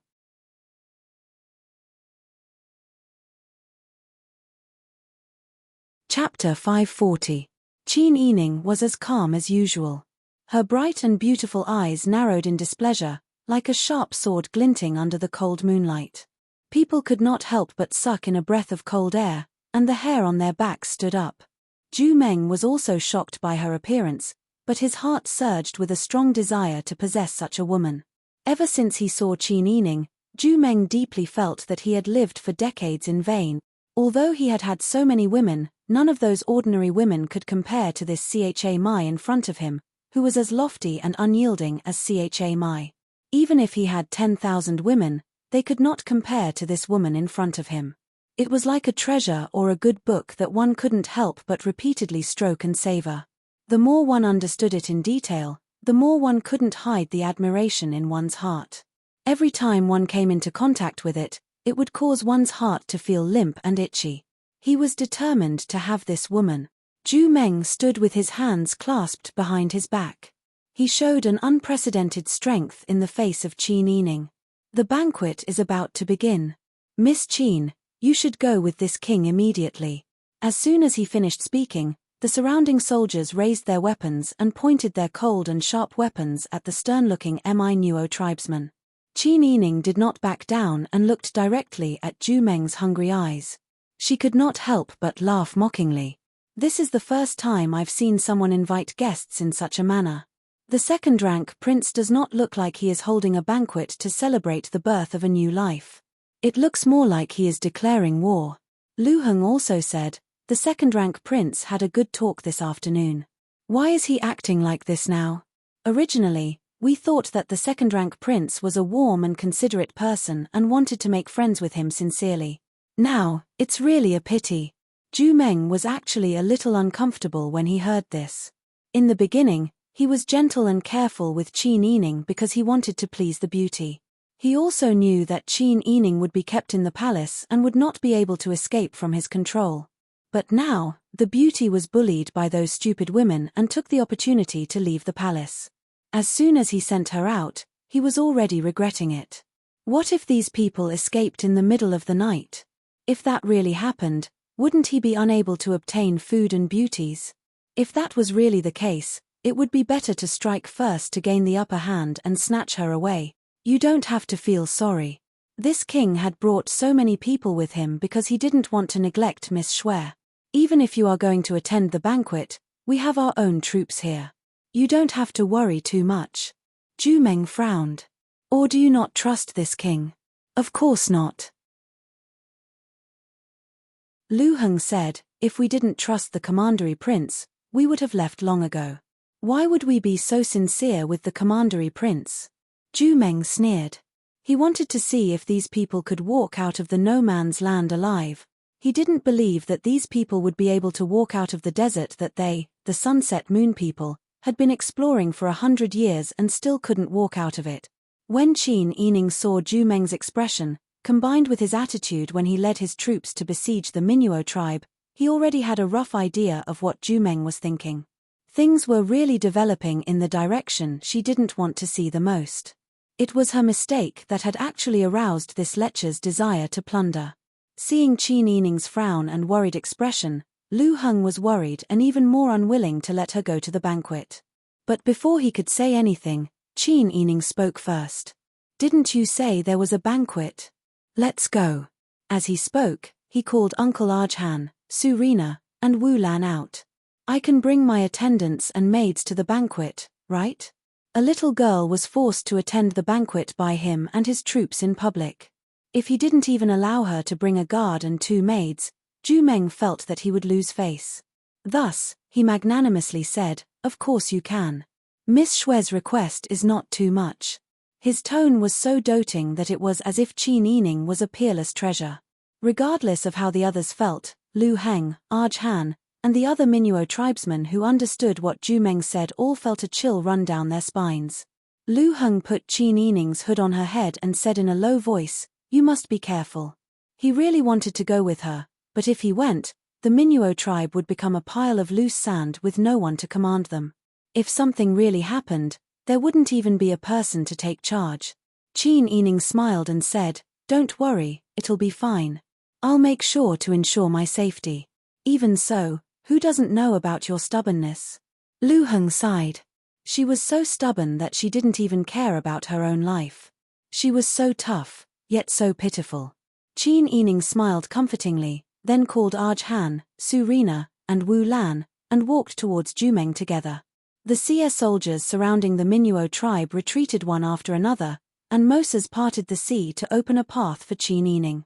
Zhu Meng looked at Qin Yining with a deep gaze, and the burning anticipation in his eyes could hardly be concealed.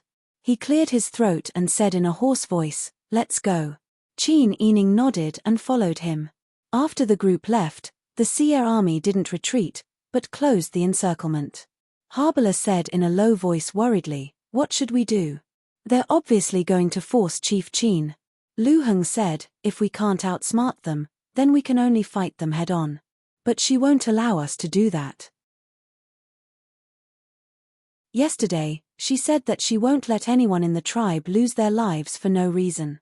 Harbala and Chaganbara were very moved. The trials and tribulations they had gone through together had made them partners they could entrust their lives to. Qin Yining didn't abandon them at the critical moment, and even conquered the desert with them. Now, for their safety, he was feigning civility with that old man. They were both touched and guilty. Just as Lu Heng and the Minuo tribe were worried, Qin Yining's carriage arrived at the square outside the palace gate under the escort of Zhu Meng's soldiers. Qin Yining looked out through the gap in the curtain of the carriage and saw many Xie people gathered in the square. Men, women, old, and young were chatting happily, craning their necks to look at the line of defense. When they saw Zhu Meng sitting on a horse, everyone knelt down and saluted, shouting, long live the prince! Long live the prince! Zhu Meng was very proud. In Xie, he was the overlord, and nothing could escape his control. He would definitely get what he wanted. Zhu Meng looked at Qin Yining's carriage with confidence. The carriage slowly stopped in front of the palace gate. Surina and Wu Lan came forward to help Qin Yining off the carriage, while Uncle Arjhan stood beside the carriage with a solemn face, keeping watch of the surroundings. As soon as Qin Yining got off the carriage, Zhu Meng immediately dismounted and walked over quickly. He said to the people behind him, this is the legendary goddess of Xie, the goddess who brought us food and hope. Although it was night, the lights outside the palace gate were as bright as day. The people saw the graceful woman in a red cloak. Although half of her face was covered by the hood, her temperament couldn't be hidden. Everyone knew that the goddess had brought food to Xie. Now that they heard the prince say it, everyone was overjoyed and shouted, long live the goddess! Long live the goddess! The tide-like cheers were even louder and more intense than when they saluted Ju Meng. It was obvious how much the people of Xie respected the goddess of Xie, and how much they longed for food. Such a scene made Uncle Argan's forehead break out in cold sweat. Su Rina and Wu Lan's faces turned pale from fright. Qin Yining hesitated for a moment, but she still took off the hood. Back in Dian, she had refused to become a member of the Yuqi Yang imperial harem. The Yuqi Yang had angrily conferred her the title of Xuansu Daoist Master and brought 100 Daoist nuns to cultivate in the imperial family's side courtyard. She had also given herself the title of Saintess who protects the fate of the nation to escape the persecution of the incompetent emperor and the demon empress. The people of Dian had once rushed into the Xuansu temple that was rebuilt in the imperial family's side courtyard. The scene back then was much bigger than this. Therefore, Qin Yining didn't have any stage fright. At this moment, she seemed to have a mysterious and noble aura. Even the way she walked and her posture were different from usual. She raised her chin slightly and said coldly and gently, "The goddess will bestow prosperity and peace to the people of Xie. May there be no more hunger in Xie's land." The people were stunned for a moment, then they knelt down and cheered wildly. "Long live the goddess! Long live Xie! Long live the Duke!" She suddenly acted like this, which shocked Uncle Arhan, Su Rina, and Wu Lan who were familiar with her. Ju Meng looked at her back and felt a complicated feeling in his heart. Perhaps he had been bewitched by her beauty, which was why he had always thought of her as a beautiful woman who had to be possessed. But now, he saw that she wasn't timid in front of so many people. She actually acted like a goddess and said something that hit the nail on the head. She had won the respect and prestige of the people. This made Ju Meng feel very unreconciled. He was the master of this land. Why did he feel that the people respected the goddess who brought food more now? Ju Meng pursed his lips and called for Qin Yining. The group of people headed to the main hall. The people were still cheering like waves. In the main hall, in addition to a table in the middle, there were also tables and cushions placed on both sides. More than 10 officials and their families were kneeling on both sides to welcome the arrival of the Duke. Qin Yining was arranged to sit at a table next to Duke Xie. Uncle Arhan and 2 maids stood behind Qin Yining. What caught Qin Yining's attention the most was that there were more than 20 guards next to Ju Meng. They faintly surrounded her and Ju Meng in a semicircle. The banquet began as the officials curiously sized up Qin Yining.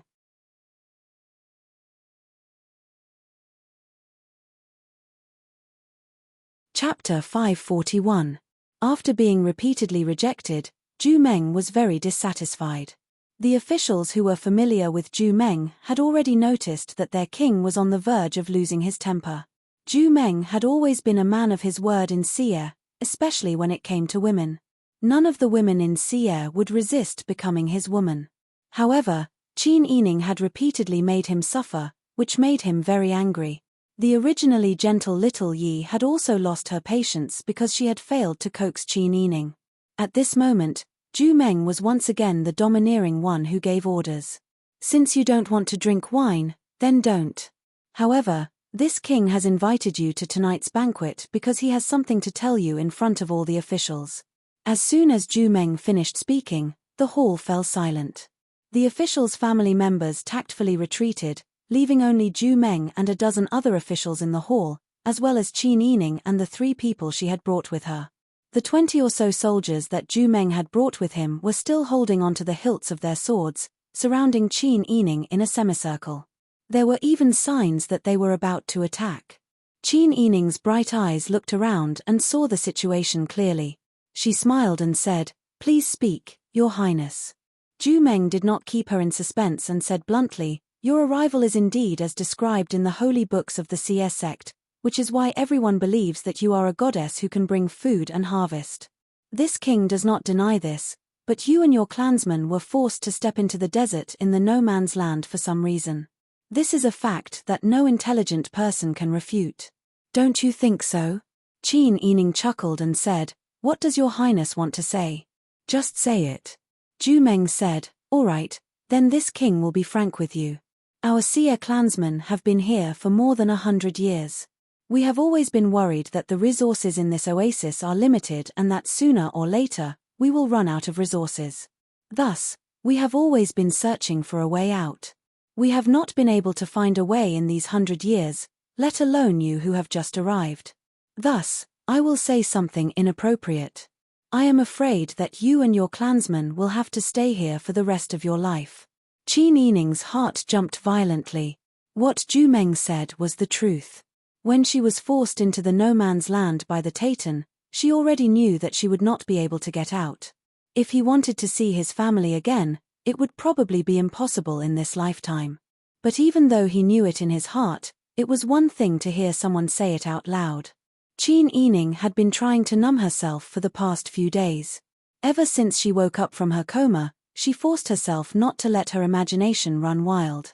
She forced herself to muddle through life and live one day at a time.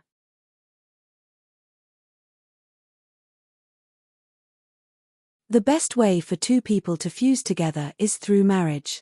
If you want my clansmen to accept your clansmen and share the resources of this oasis, the only way is for us to form an alliance through marriage. You wouldn't disregard the lives of your people for your own selfish reasons, would you? As he spoke, Zhu Meng suddenly gave a meaningful glance to the soldiers behind Qin Yining. The 20 or so soldiers immediately drew their shiny swords and prepared to attack. Wu Lan and Su Rina cried out in alarm and blocked Qin Yining. Uncle Ahan also got into position, preparing to snatch a weapon. As soon as he entered the palace, his weapons were confiscated. You'd best agree now. Otherwise, my soldiers will raze your people's camp to the ground, and the 3 people beside you will also become ghosts under our blades. Zhu Meng stood with his hands clasped behind his back, looking proudly at Qin Yining. With a cold glint in his eyes, Qin Yining looked at the crazed Zhu Meng and calmed down. Does the royal prince mean for me to marry you? Her voice was gentle and calm, completely out of tune with the hostile atmosphere in the palace. Zhu Meng's face lit up, and he nodded, saying, "That's exactly what I mean. If you marry me and become my consort, your people and my people will intermarry. In the future, our 2 tribes will become one, and we will live in this oasis and find a way to leave together. This way, we won't have to be wary of each other, and we can share all the resources. Even if we can't leave this place, the seeds you brought will be enough for us to farm here and be self-sufficient.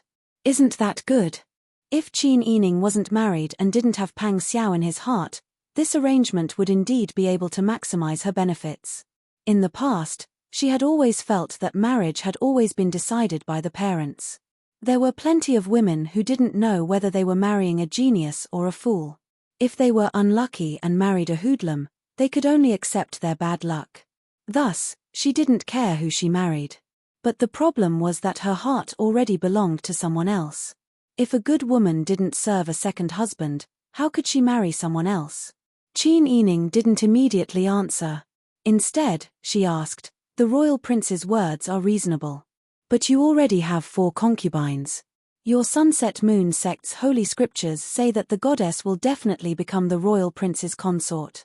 That should be the official wife, right?" Seeing that she had agreed, Zhu Meng immediately said happily, "That's easy. If you're willing to marry me, I won't want any of those 4 women and the other concubines. I'll chase them all away. What do you think?" The moment he said this, all the officials in the hall sucked in a breath of cold air.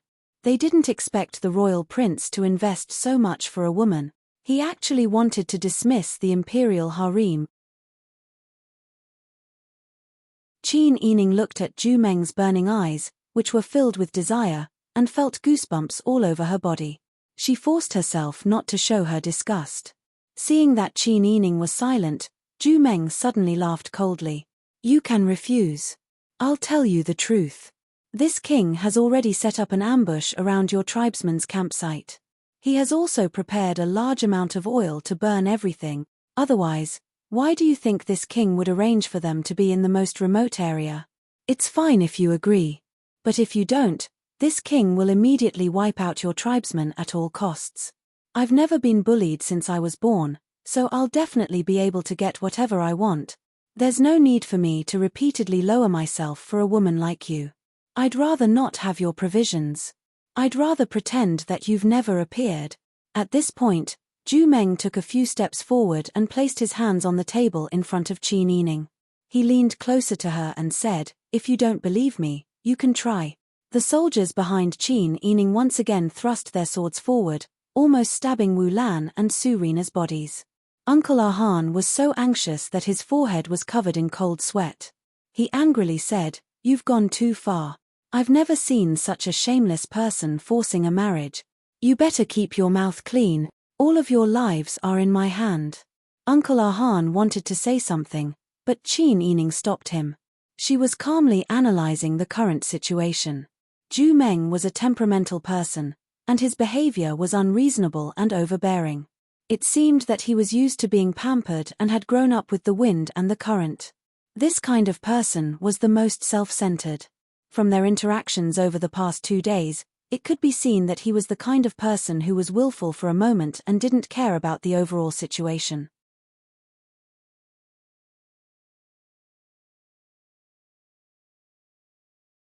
Chapter 542. The atmosphere was so tense that it was as if the air was about to explode. Qin Yining couldn't help but frown deeply. It seemed that Zhu Meng was serious. Now, as long as she objected, the two sides would immediately go to war. Not to mention that Lu Heng and his tribesmen had some chance of winning. What if the people of Xie were greedy and came to steal the provisions? Then the Minuo tribesmen would not only face 1,000 soldiers, but all the greedy people of Xie. The consequences would be unimaginable. As for her, Uncle Ahan could not protect her and her 2 tribesmen and leave safely. In other words, if she objected immediately, no matter how Lu Heng fought, the 4 of them would die. At the same time, the tribesmen of the Minuo tribe would also be slaughtered and robbed. If she agreed, no matter what she chose, at least the innocent tribesmen of the Minuo tribe would not be killed. Thinking up to this point, Qin Yining had almost made a decision in his heart.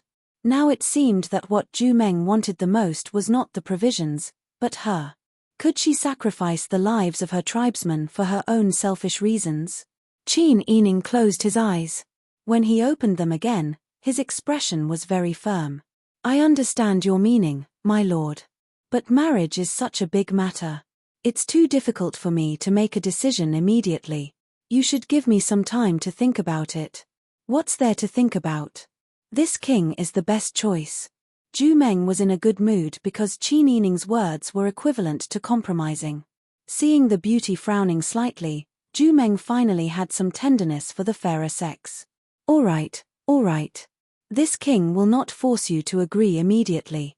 But don't think that you can think about it for 3 to 5 years. This king does not want to wait. How about this? This king promises you that he will dismiss the women in his harem. In the future, he will only have you as his consort.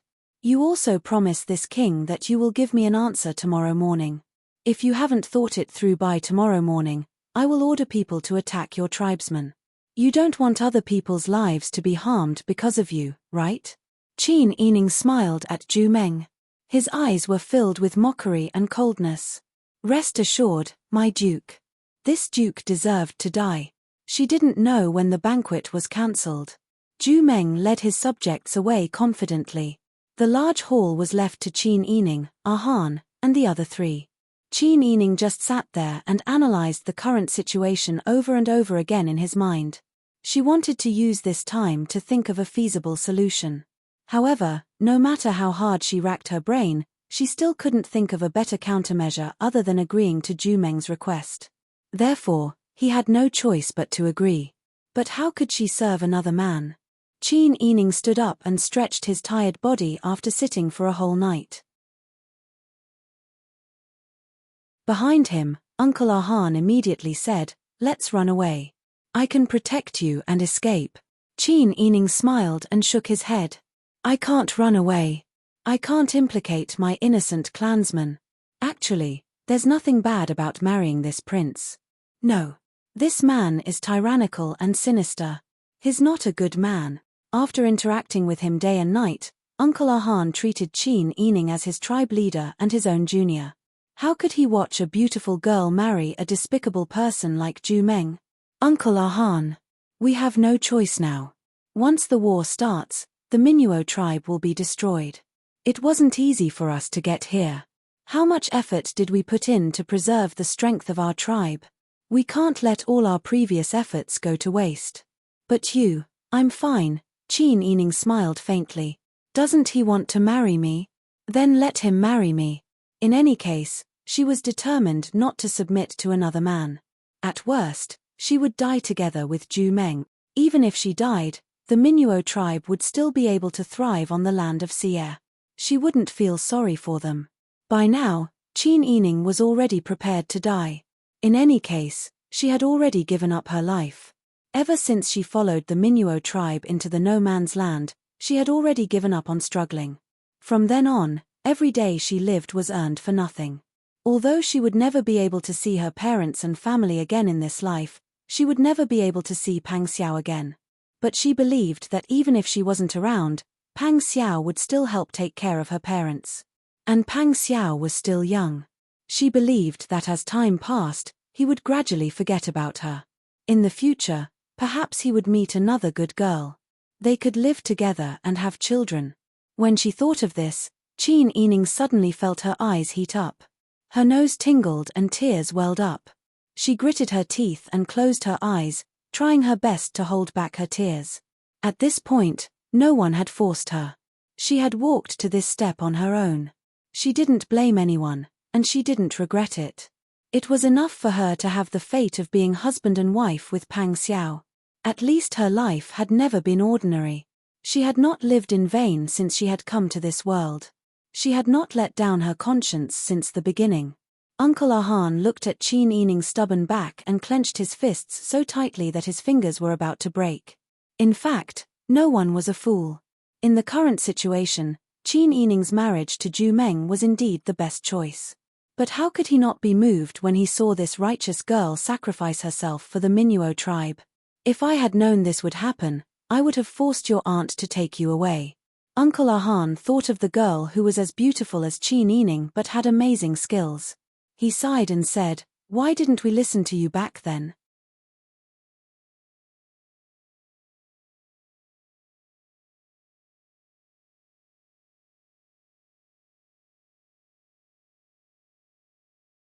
It's the same Xiao Shi as the babbling brook. When she was young, her adoptive mother picked her up by the brook and named her Xiao Shi. Now, she obviously didn't want to reveal her real name to others, so she casually said this name. Xiao Shi. Xiao Shi. Zhu Meng savored Qin Yining's name and immediately felt that this name was very suitable for her. As gentle as water, as beautiful as water. Your name is as beautiful and gentle as you. Qin Yining was so disgusted that she wanted to vomit. However, she still lowered her head shyly, not wanting Zhu Meng to see her emotions. While the two were talking, Uncle Ahan had already clenched his fists with a complicated expression. Several times, he wanted to rush up and kill Zhu Meng, this sex fiend. However, he was worried that if he killed Zhu Meng, he, Qin Yining, Su Rina, and Wu Lan would all be killed immediately. The tribesmen would also be robbed by the army and the Xie tribesmen.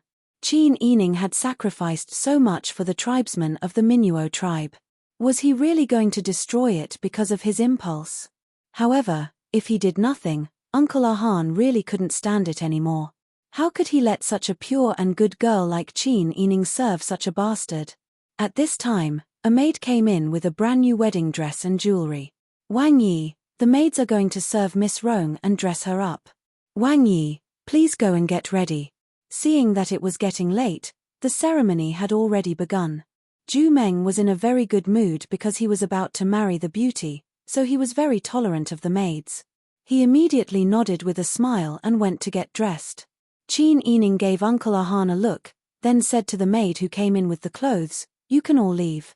I have people here to serve me." Yes. The maid didn't dare to refute and immediately bowed and left. When there was no one else in the hall, Qin Yining quickly said to Uncle Ahan, "When the ceremony starts, immediately take Su Rina and Wu Lan away quietly and go back to the tribesmen."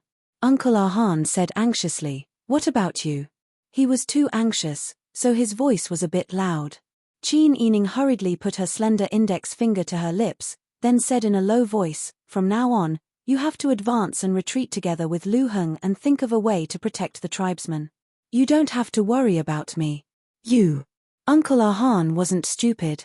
When he saw Qin Yining's expression, he had already guessed her intentions. He immediately shook his head and said, "No, no, you can't do this. Right now, we have no other choice." Qin Yining said calmly, "When I do things, I always think about the smallest sacrifice and the biggest gain. Listen to me and don't make it difficult for me." Seeing Qin Yining's resolute expression, Uncle Ahan wanted to persuade her, but he couldn't say it.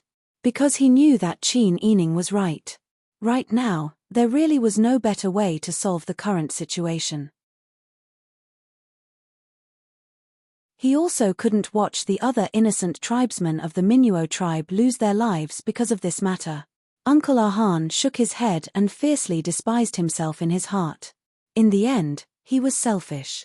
He didn't want to sacrifice more tribesmen, so he could only let Qin Yining, an outsider, sacrifice himself. The guilt in his heart was like a pool of stagnant water that was about to drown him. When Qin Yining saw that Uncle Ahan wasn't willing to move, she immediately said, "Back then, you said that whoever killed a Nari would be the chief of the Minuo tribe. That's why Lu Heng and I became your chiefs. Don't tell me that you won't listen to the chief's words." This was the first time Qin Yining had used her status as the chief to pressure someone. However, she wasn't doing this for herself, but for the survival of all the tribesmen of the Minuo tribe. Uncle Ahan's tiger-like eyes were filled with tears. He gritted his teeth and nodded. "Yes, chief. No matter what happens, we won't forget you. You'll always be our chief." Seeing that he finally nodded, Qin Yining smiled and said, "Okay, remember what you said. When you go back, tell Lu Heng what I said." As she spoke, she called Wu Lan and Surina to help her change her clothes and comb her hair. The wedding dress prepared by the maids was a bright red cotton wedding dress. The style was not much different from that of Daeju and Dian, but the embroidery on it was very simple. It seemed that they had found it on the spur of the moment and didn't have time to rush it. The jewelry was made of gold and precious stones.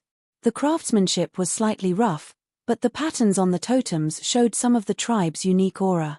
Qin Yining tied up her hair. She only wore a golden phoenix core in the middle. She didn't wear anything else. Then, she looked at the small mirror and began to put on makeup. If nothing unexpected happened, this might be the last time she tidied up her makeup in this life. Even if she died, she should die with dignity. Looking at the blurry figure in the mirror, Qin Yining realized that she had really lost a lot of weight. Because she had lost weight, her eyes seemed bigger than before, and her complexion didn't look good. She put on makeup for herself. Her slender eyebrows were thicker, and her lips were a bright red. Her complexion was appropriately decorated, and the shades were appropriate. Although Wu Lan and Surina didn't understand what they were talking about, they had a premonition when they saw the sadness and determination in Qin Yining's eyes as she drew her eyebrows in the mirror. The two of them also felt very sad. At this moment, the tightly shut palace doors under the yellow mud walls slowly opened. Palace servants came out and quickly began to decorate the high platform in the square outside the palace doors. Some Sunset Moon tribesmen passing by didn't understand what was going on and asked curiously. The palace servants said happily, "The Duke is going to marry the goddess. Is that so? Is that true?" The commoners were all overjoyed, because in the holy book of the Sunset Moon sect, which they believed in, it said that when the goddess arrived, she would bring a large amount of food and seeds, and would become their king's consort. Now that the goddess was willing to marry the Duke, it meant that the Duke was indeed the true king of Sunset Moon sect, and those seeds were really meant for them. The news spread like wildfire, and soon, many commoners gathered at the square to watch the commotion. The Minuo tribesmen, who were still surrounded by soldiers in the camp, were puzzled when they saw the commoners leaving with their friends. Lu Heng frowned worriedly. He had a bad premonition in his heart. The commoners of Sunset Moon sect were so solemn, and everyone looked as if they were celebrating the new year. This meant that what was about to happen was a great thing for the commoners. What did the commoners of Sunset Moon sect lack here? Wasn't it the food and seeds that they brought?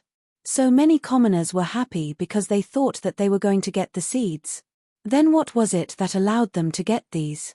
Lu Heng couldn't help but think of the prophecy in the holy book of the Sunset Moon sect. When he thought of this, the blood drained from his face. Could it be? Qin Yining agreed to marry Zhu Meng? With this thought, Lu Heng quickly analyzed the current situation and Zhu Meng's character. He immediately guessed that Zhu Meng must be using the Minuo tribe as a threat. Qin Yining was smart and kind. She definitely wouldn't cause the deaths of others for her own selfish reasons. Therefore, Qin Yining agreed for the survival of the Minuo tribe. Could it be that this group of people were going to participate in some kind of ceremony?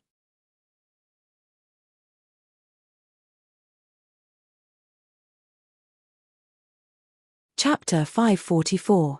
The general saw that Lu Heng looked like a weak scholar. Moreover, he was the cousin of Xie's future princess consort, so he didn't dare to slight him. He smiled and said, "It's not a special day today. Something good must have happened, right?" Something good? What good could it be? Lu Heng's heart was burning, but he put on a pleasantly surprised smile. Could it be that my cousin and the prince's marriage has come to fruition? The soldiers looked at each other when they heard this. Looking at this person's happy expression, he probably also hoped that his cousin would marry the prince, right?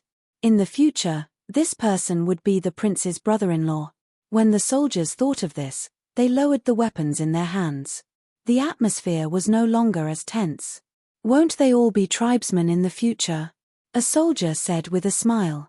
Lu Heng also nodded happily. That's right, that's right. Everyone, please go and take a look. If my cousin and the prince's marriage really comes to fruition, I'll have to prepare a dowry. Dowry?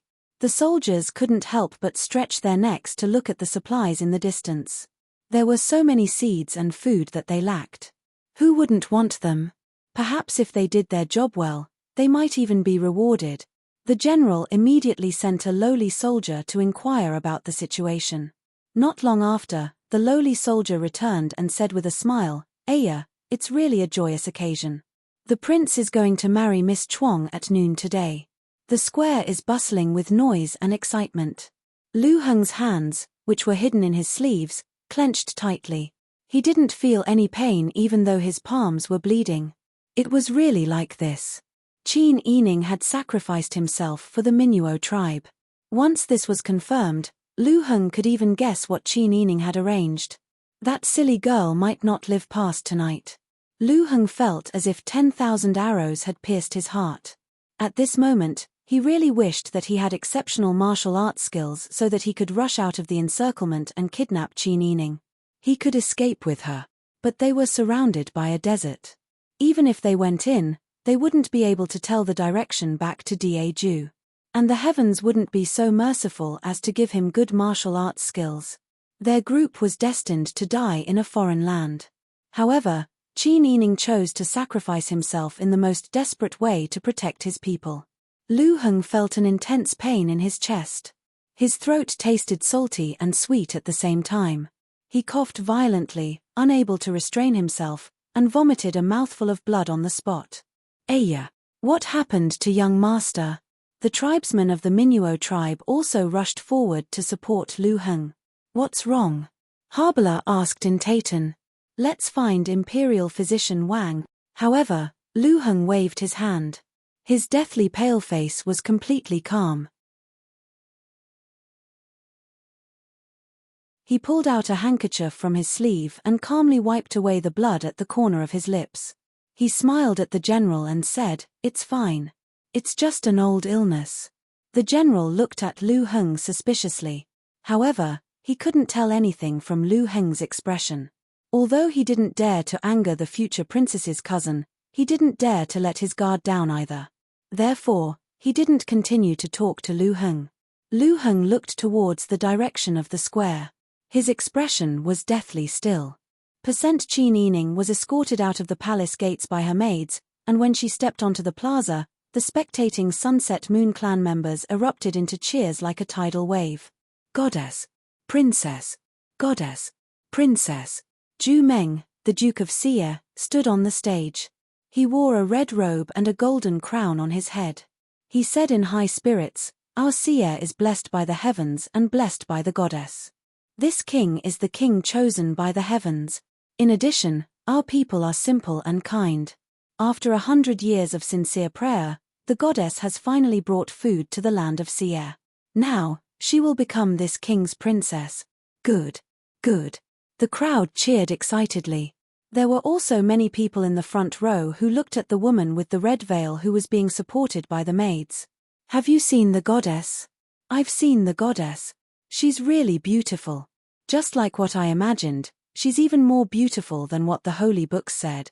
Zhu Meng couldn't suppress his joy anymore. He turned around and looked at Qin Yining with a smile.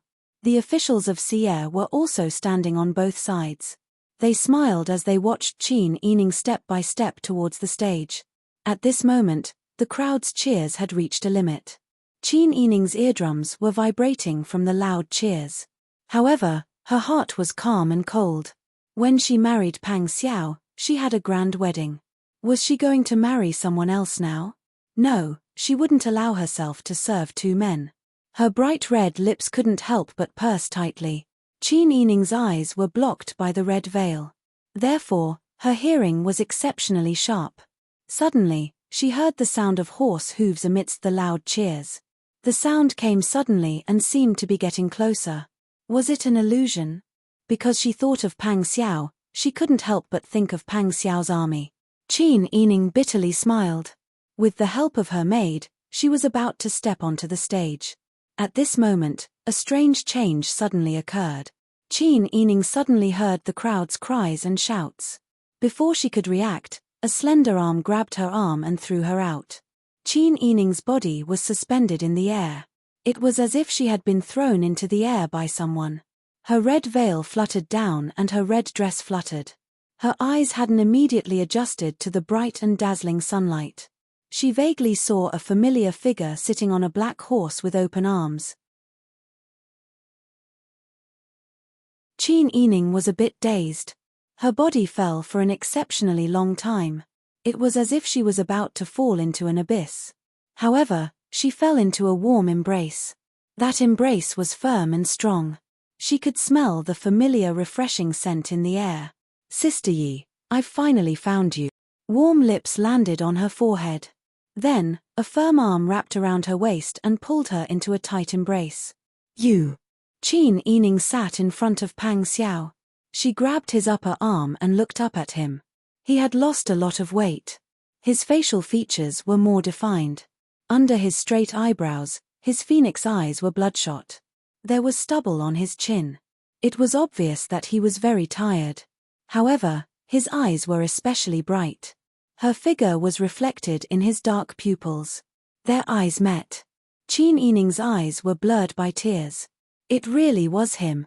He actually found his way to the desert. Cao Yuqing had been hiding in the crowd. She had snatched Qin Yining and thrown her to Pang Xiao. At this moment, she had already drawn her soft sword. She led Liao Zhibing and Jinghu Wei towards Zhu Meng and his ministers. Zhu Meng was born in the land of Shi Yu.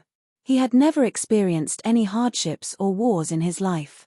He had never seen such a fierce cavalry. These people were like fierce tigers coming down from the mountains. They waved their blades as they charged forward. They were like fierce beasts that chose people to eat. Zhu Meng was so scared that his liver and gallbladder were about to burst. He retreated in a panic and fell off the stage. Fortunately, there were still many of his guards below the stage. They quickly reached out to catch him and pulled him back in a panic towards the open palace gates. Protect the royal prince, protect the royal prince. The guards who had never experienced a real battle pulled Zhu Meng and the ministers away in a panic. The people of Shi Yu who were watching also scattered. They disappeared in a flash. Many people fell and were trampled. Many people even lost their shoes. Cao Yuqing sat on her horse. She looked at the palace gates that were closed in a panic. Then she looked at the people of Shi Yu who had scattered. She couldn't help but sneer and put away her soft sword. You still think that some hero wants to marry my sister Yi? You really are a piece of trash. That's right. If you want to have ideas about the princess consort, why don't you take a piss and look at your own reflection? A young man beside Cao Yuqing pulled down the black veil covering his face and shook off the dust on it. It was Huzi. Qin Yining sat in front of Pang Xiao. He was still in a daze. Pang Xiao had come to save her. He had crossed the desert in the no-man's land to save her. Pang Xiao hugged her with one hand and kissed her on the forehead. His stubble rubbed against her skin and made her itch. "Sister Yi, I'm here." Qin Yining gradually recovered. He leaned on her shoulder tiredly. He was like a tired traveler who had finally returned to the embrace of his family. He was also like a small animal that had been bullied and found its owner. Qin Yining slowly raised his hand and grabbed the clothes on Pang Xiao's shoulder. She buried her face in his chest and finally cried out. Pang Xiao held her tightly. He listened to her cry like a small animal. His eyes also turned red. He quickly buried his face in her shoulder and patted her back with his large hand. "All right, don't cry. It's my fault. I shouldn't have lost you. Don't cry. Look at how thin you are. You must have suffered a lot outside.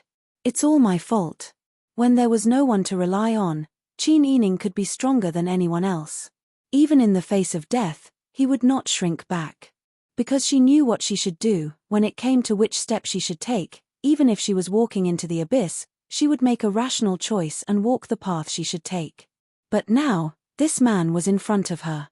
She had a family and someone to rely on. She didn't have to bear everything alone. Qin Yining felt that the tight string in her heart was suddenly relaxed. The fatigue all over her body was like a sprout of the soil in the spring, which made her lose her strength all of a sudden. She could only hold his clothes tightly, bury herself in his arms, and cry out her grievances. It was as if all the suffering she had gone through in the past few days was for this embrace that she could cry without worry. The 50 or so men of Jinghu Wei were covered in dust and sand. Their lips were dry and cracked. But at this time, they were sitting on horses that had lost a lot of weight. They smiled as they watched their respected Wang Yi tightly hug the crying Wang Fei. Tears appeared in Hu's eyes. He quickly used his sleeve to wipe them away. Cao Yuqing was also very gratified. She smiled and said to Liao Zhibing beside her, "Brother Liao, thank you so much this time. If not for your tracking GU, I don't know what to do."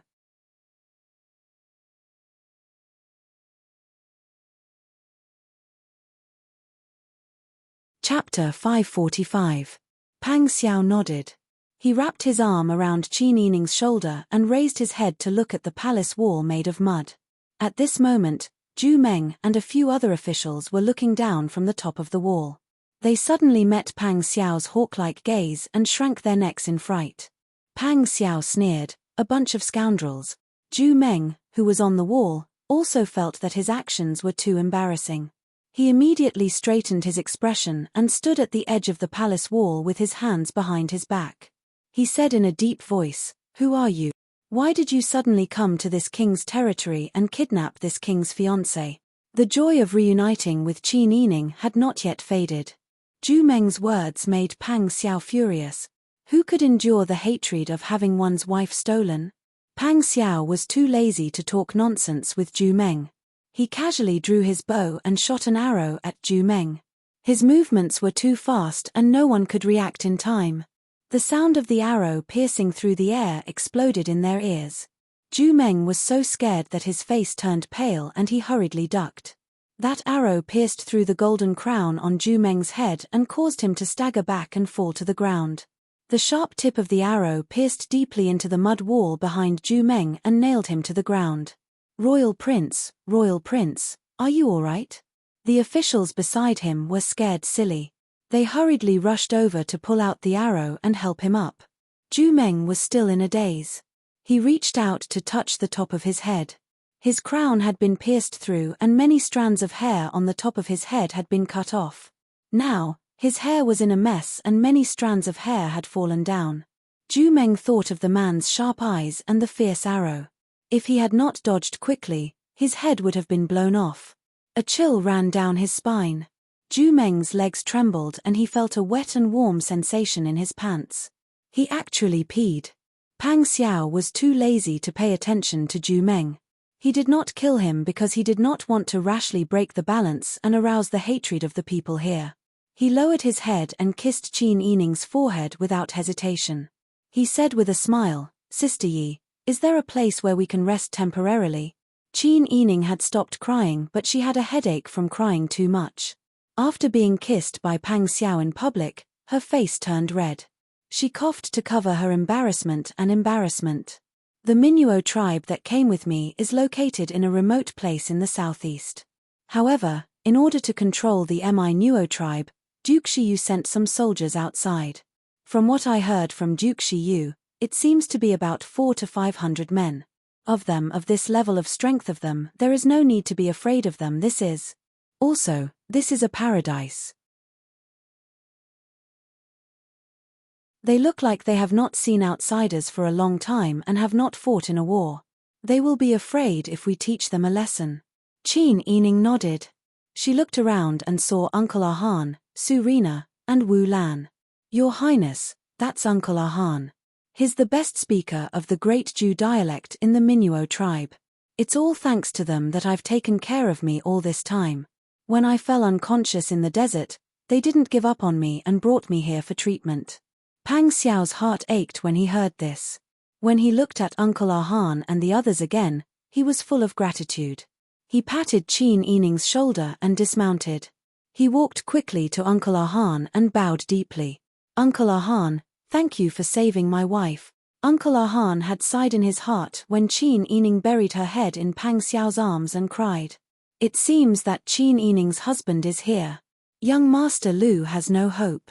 But he was also very emotional. He knew Pang Xiao's identity. A prince of the Ju dynasty was able to leave the wealthy village of the capital of the Ju dynasty and come to the land of the Tartars. He even took the risk to cross the desert of the no man's land and find Xie, all for the sake of finding his wife. Uncle Ahan could not help but admire him for his fearlessness. He praised him as a man. "Wang Yi from Daju, you are too kind. Princess Consort and young Master Lu helped us kill that witch, Anari, and avenged our Minuo tribe. The two of them are now our Minuo tribe's patriarchs. Not only has she done a great favor for our Minuo tribe, she has also never abandoned us. What do we do for our patriarchs amount to?" Even if the Taitan and Daju had always been at odds, the Minuo tribe was now listed as a traitor by Yutjin Khan. The Taitan had destroyed their family, but the people of Daju protected their people from harm and followed them through fire and water. Uncle Ahan no longer cared about nationality. Qin Yining also dismounted.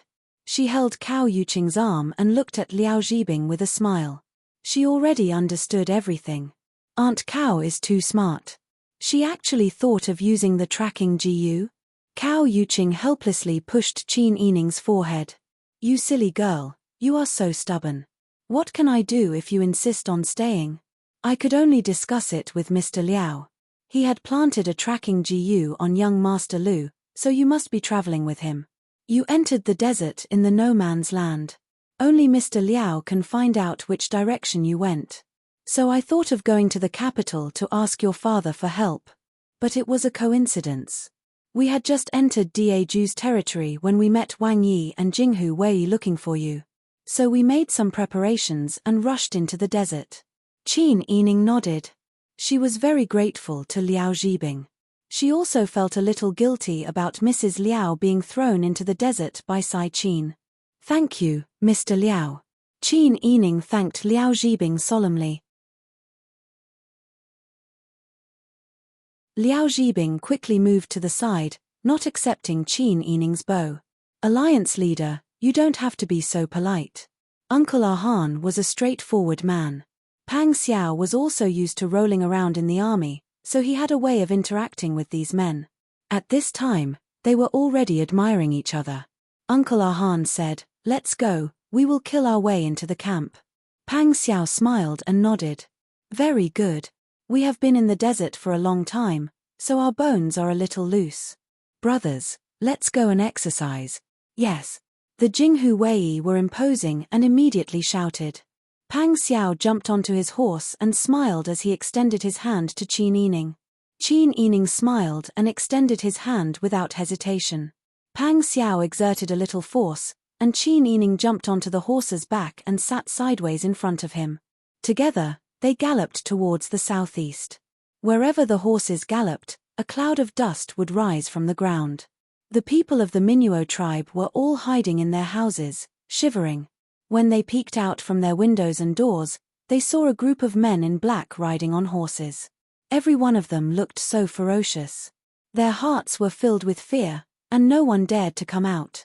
In the Minuo tribe's camp, Lu Heng stood beside a carriage with a pale face and a cotton coat draped over his shoulders. He had already secretly instructed Chagan Bala and Harbala to warn the tribesmen to be alert and prepare for battle. Because they did not know what had happened just now, the commoners who had gone to the square to watch the regional king's wedding actually ran back in a hubbub. They all ran home in a panic and closed their doors. They were clearly frightened. Lu Heng guessed that there might be a change in the situation. The general who was standing guard outside the Minuo tribe's camp had a grave expression on his face as he stared at the people in the camp. However, the soldiers were all young people born and raised in Xie. They did not know what had happened, nor did they know how their parents and family members were doing. Everyone looked back from time to time, their faces anxious. The people who were surrounded were all very imposing. On the other hand, the people who had surrounded them were like ants on a hot pan. At this moment, everyone heard the sound of horse hooves approaching rapidly from afar. The general was shocked and quickly ordered everyone to pay attention to their backs. Lu Heng also looked into the distance with a frown. He saw a pair of black-clad men on horseback, sweeping over like a dark cloud. They held shiny weapons in their hands that shone with a pale and frightening cold light under the afternoon sun. When he saw that the person in the lead was Pang Xiao and that Pang Xiao was hugging Qin Yining, Lu Heng could not help but laugh. Good, very good. Lu Heng turned around and ordered his tribesmen behind him in Taitan, prepare for battle.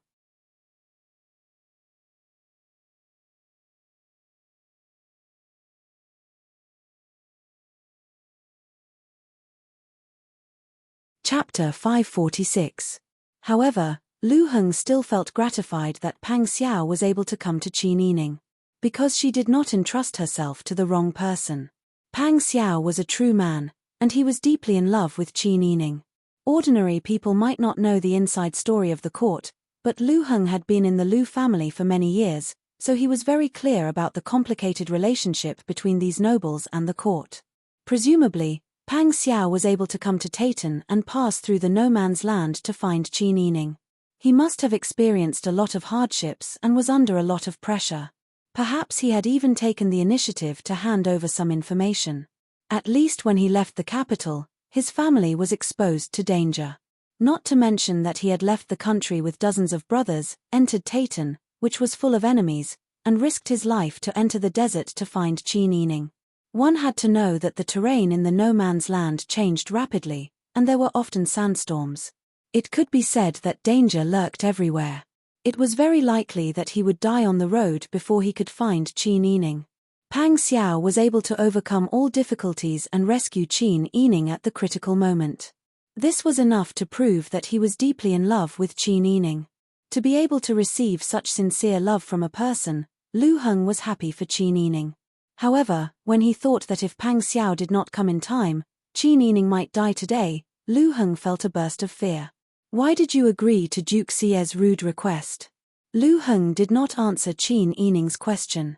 Instead, he said, if Prince Zhengshuren did not come in time, what would you do? Would you really marry that Duke Xie? Qin Yining said with some embarrassment, of course I would not marry him. In fact, I was already prepared to kill him. Kill him, and then you would be killed by his guards. Would you be able to face your family and friends if you did that? Lu Heng frowned and couldn't help but reprimand, I've already said that you have to think for yourself. No matter what you do, we can understand. But you chose to sacrifice yourself.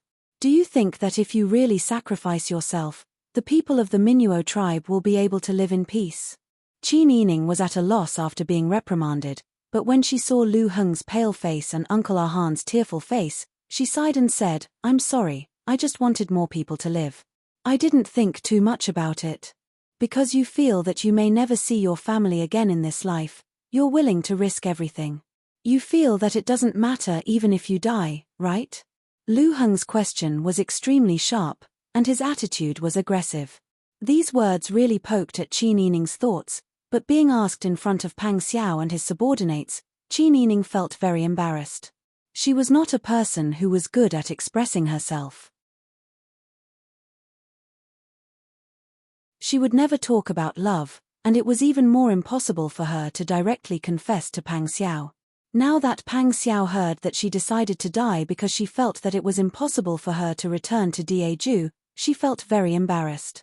But Pang Xiao only felt sweet and sour in his heart, as if a little feather dipped in honey had gently tickled his heart. When he thought of the suffering that Qin Yining had suffered outside, his heart ached to the extreme. He wished that he could turn back time so that he could firmly tie her to his side and never let her go out to take risks again, and never let her suffer the slightest grievance. Pang Xiao sighed and put his arm around Qin Yining's shoulder. Seeing that she was like a child being scolded to the point where she couldn't speak, he couldn't help but help her smooth things over. Brother Lu, long time no see. Lu Heng had already been scolded. In the end, it was not good to show too much in front of Pang Xiao, so he vigilantly restrained his emotions and bowed to Pang Xiao with cupped hands. Wang Yi, I am very sorry. Wang Fei and I have gone through thick and thin together, and we have become very good friends. Seeing her take such a risk, I really couldn't control myself. How smart was Pang Xiao? In fact, when he brought Qin Yining to the outside of the camp, he had already seen Lu Heng's expression from afar. Based on past rumors and his observations, Pang Xiao was certain that Lu Heng was deeply in love with Qin Yining. It would be a lie to say that he wasn't jealous. But Lu Heng was so restrained. It looked like he hadn't crossed the line, and Qin Yining didn't seem to know anything. Also, he had never doubted Qin Yining's loyalty to him. As a man, there was no need to harp on this matter and deny a person's character. Lu Heng liked Qin Yining, but he restrained himself and acted rationally. This kind of person was worthy of respect. Pang Xiao's thoughts turned for a moment. He solemnly returned Lu Heng's greeting and said, Brother Lu, you don't need to say more. I can understand. This time, my wife is safe and sound because of Brother Lu's help and protection. I will definitely repay this great kindness in the future. When the Jinghu Wei saw Pang Xiao salute Lu Heng so solemnly, they also saluted in unison and said in a voice that shook the heavens, Thank you, Second Master Lu. Such a scene was both shocking and intimidating. Although Lu Heng's heart was sour, since he had already accepted it, he had to force himself to accept it. Lu Heng politely said to Pang Xiao, Wang Yi, you don't have to be so polite. In the past, I didn't have a deep relationship with Wang Yi. Now, it seems that Wang Yi is an open-minded person. I deeply admire him. What I did was nothing much. We are all from Daeju. When we encounter danger outside, it is only right for us to support each other. Pang Xiao couldn't help but secretly nod.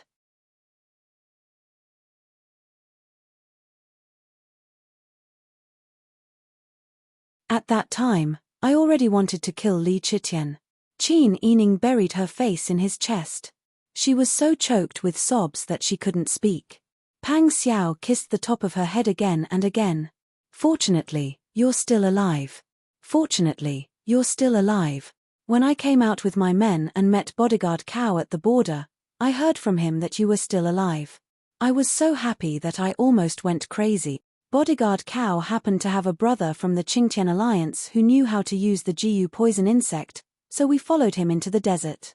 My heart was in my throat the whole time. I was really scared. I was scared that something had happened to you in the desert. At that time, after I let you explore, I brought you back to the capital. Your body hadn't recovered yet.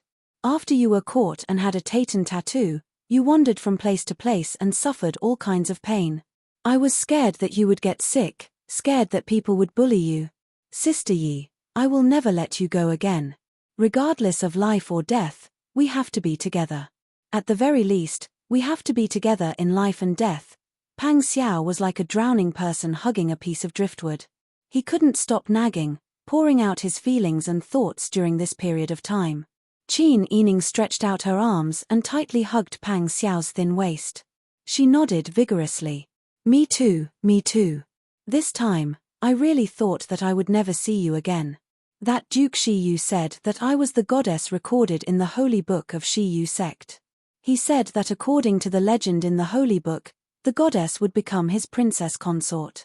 I observed for a while and found that although Shiyu sect's oasis was nourished by the inner lake and the soil was quite fertile, there was a limited variety of plants. They fled here about 100 years ago during the Northern Ji Kingdom. At that time, they didn't bring enough seeds with them. Their staple food was beans, so they valued the food we brought. He forced me to marry him and arranged for troops to be stationed in the Mi Nuo tribe's camp. I was afraid that the Mi Nuo tribe's tribesmen would die because of me, so I gritted my teeth and agreed. Qin Yining looked up at Pang Xiao and said, I didn't really want to marry him. I originally wanted to kill him while he was relaxed. Pang Xiao kissed her eyes and said, You don't need to explain. I understand. At that time, he was probably holding a knife to your neck. If you didn't agree, both you and the Mi Nuo tribe's tribesmen would have been killed. Qin Yining nodded and pulled Pang Xiao to help him wash his hair and wipe his body.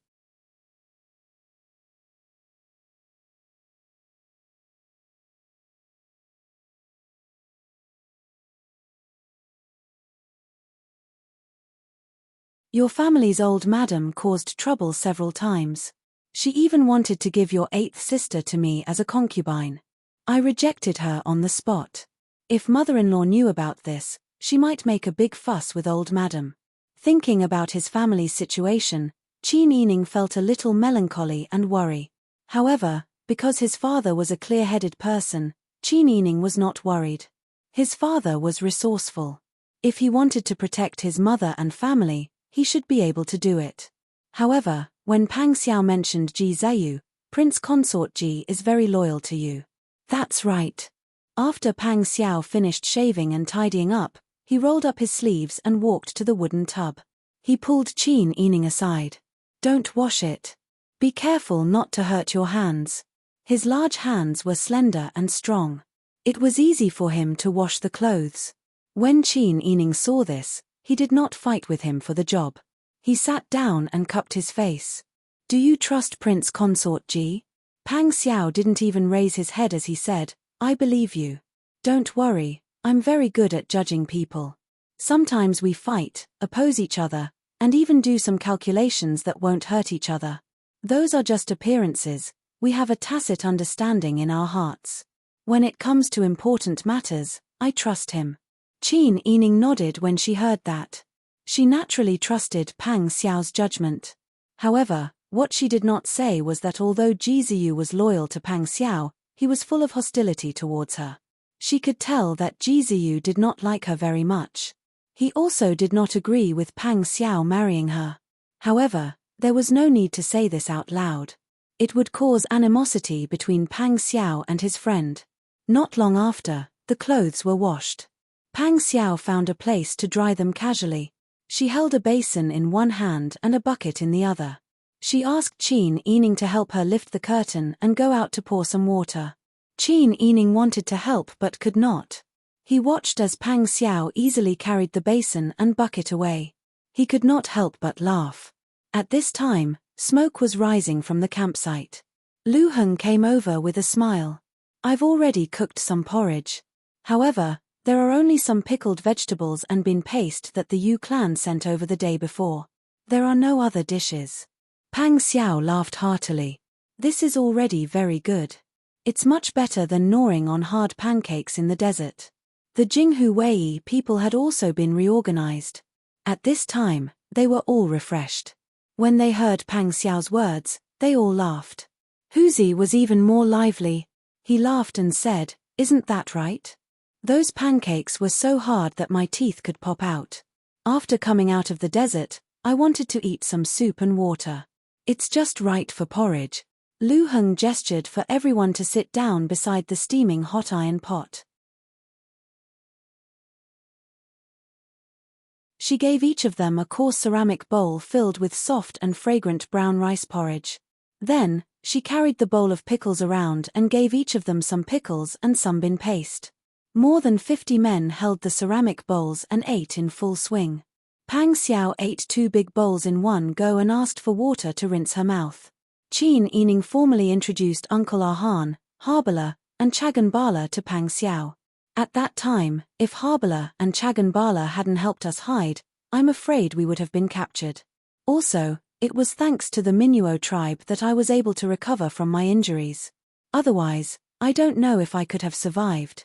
When he heard Qin Yining say that a Nari had even asked his guards to rape Qin Yining, Pang Xiao was so angry that the veins on her forehead bulged. She gritted her teeth and said, "A Nari deserves to die." Lu Heng continued, because the chief of the Minuo tribe and some of their leaders were taken to the hunting ground by a Nari and fed to the wolves, the 2 brothers Harbala and Chagan Bala swore that whoever killed a Nari would be the chief of the Minuo tribe. My wife and I just happened to be there and were recognized as the chief. Uncle Arhan understood Lu Heng's words. He explained to the 2 brothers in Tatan in a low voice. Harbala and Chagan Bala both nodded and said in Tatan, "That's right. The chief is also very responsible for us. We are very grateful." Pang Xiao saw that Lu Heng had some reservations in his words. He also suspected that Anari's death had some hidden reasons, so he didn't ask the Minuo tribe about it. Instead, he said to Harbala and Chagan Bala in Tatan, "We're all family. You don't have to be so polite. I also want to thank you for taking care of my wife." Seeing that Pang Xiao could speak Tatan, Qin Yining's eyes widened in surprise. On the other hand, Uncle Arhan and the 2 brothers were very happy. They felt that their language and people were respected, so they chatted happily with Pang Xiao. Qin Yining couldn't help but shake his head and sigh. It seemed that she was the most stupid one. After interacting with the Tatan for so long, she only learned a few simple daily words. They told Pang Xiao in detail how they intercepted the provisions along the way, how they fought guerrilla warfare with the Tartars, how they entered the no man's land, and how they temporarily settled down in Sierre.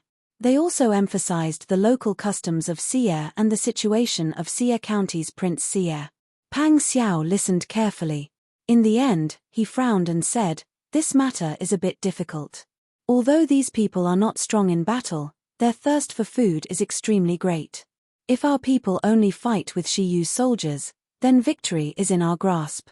But if all of Shiyu's soldiers rush over, then things will be difficult.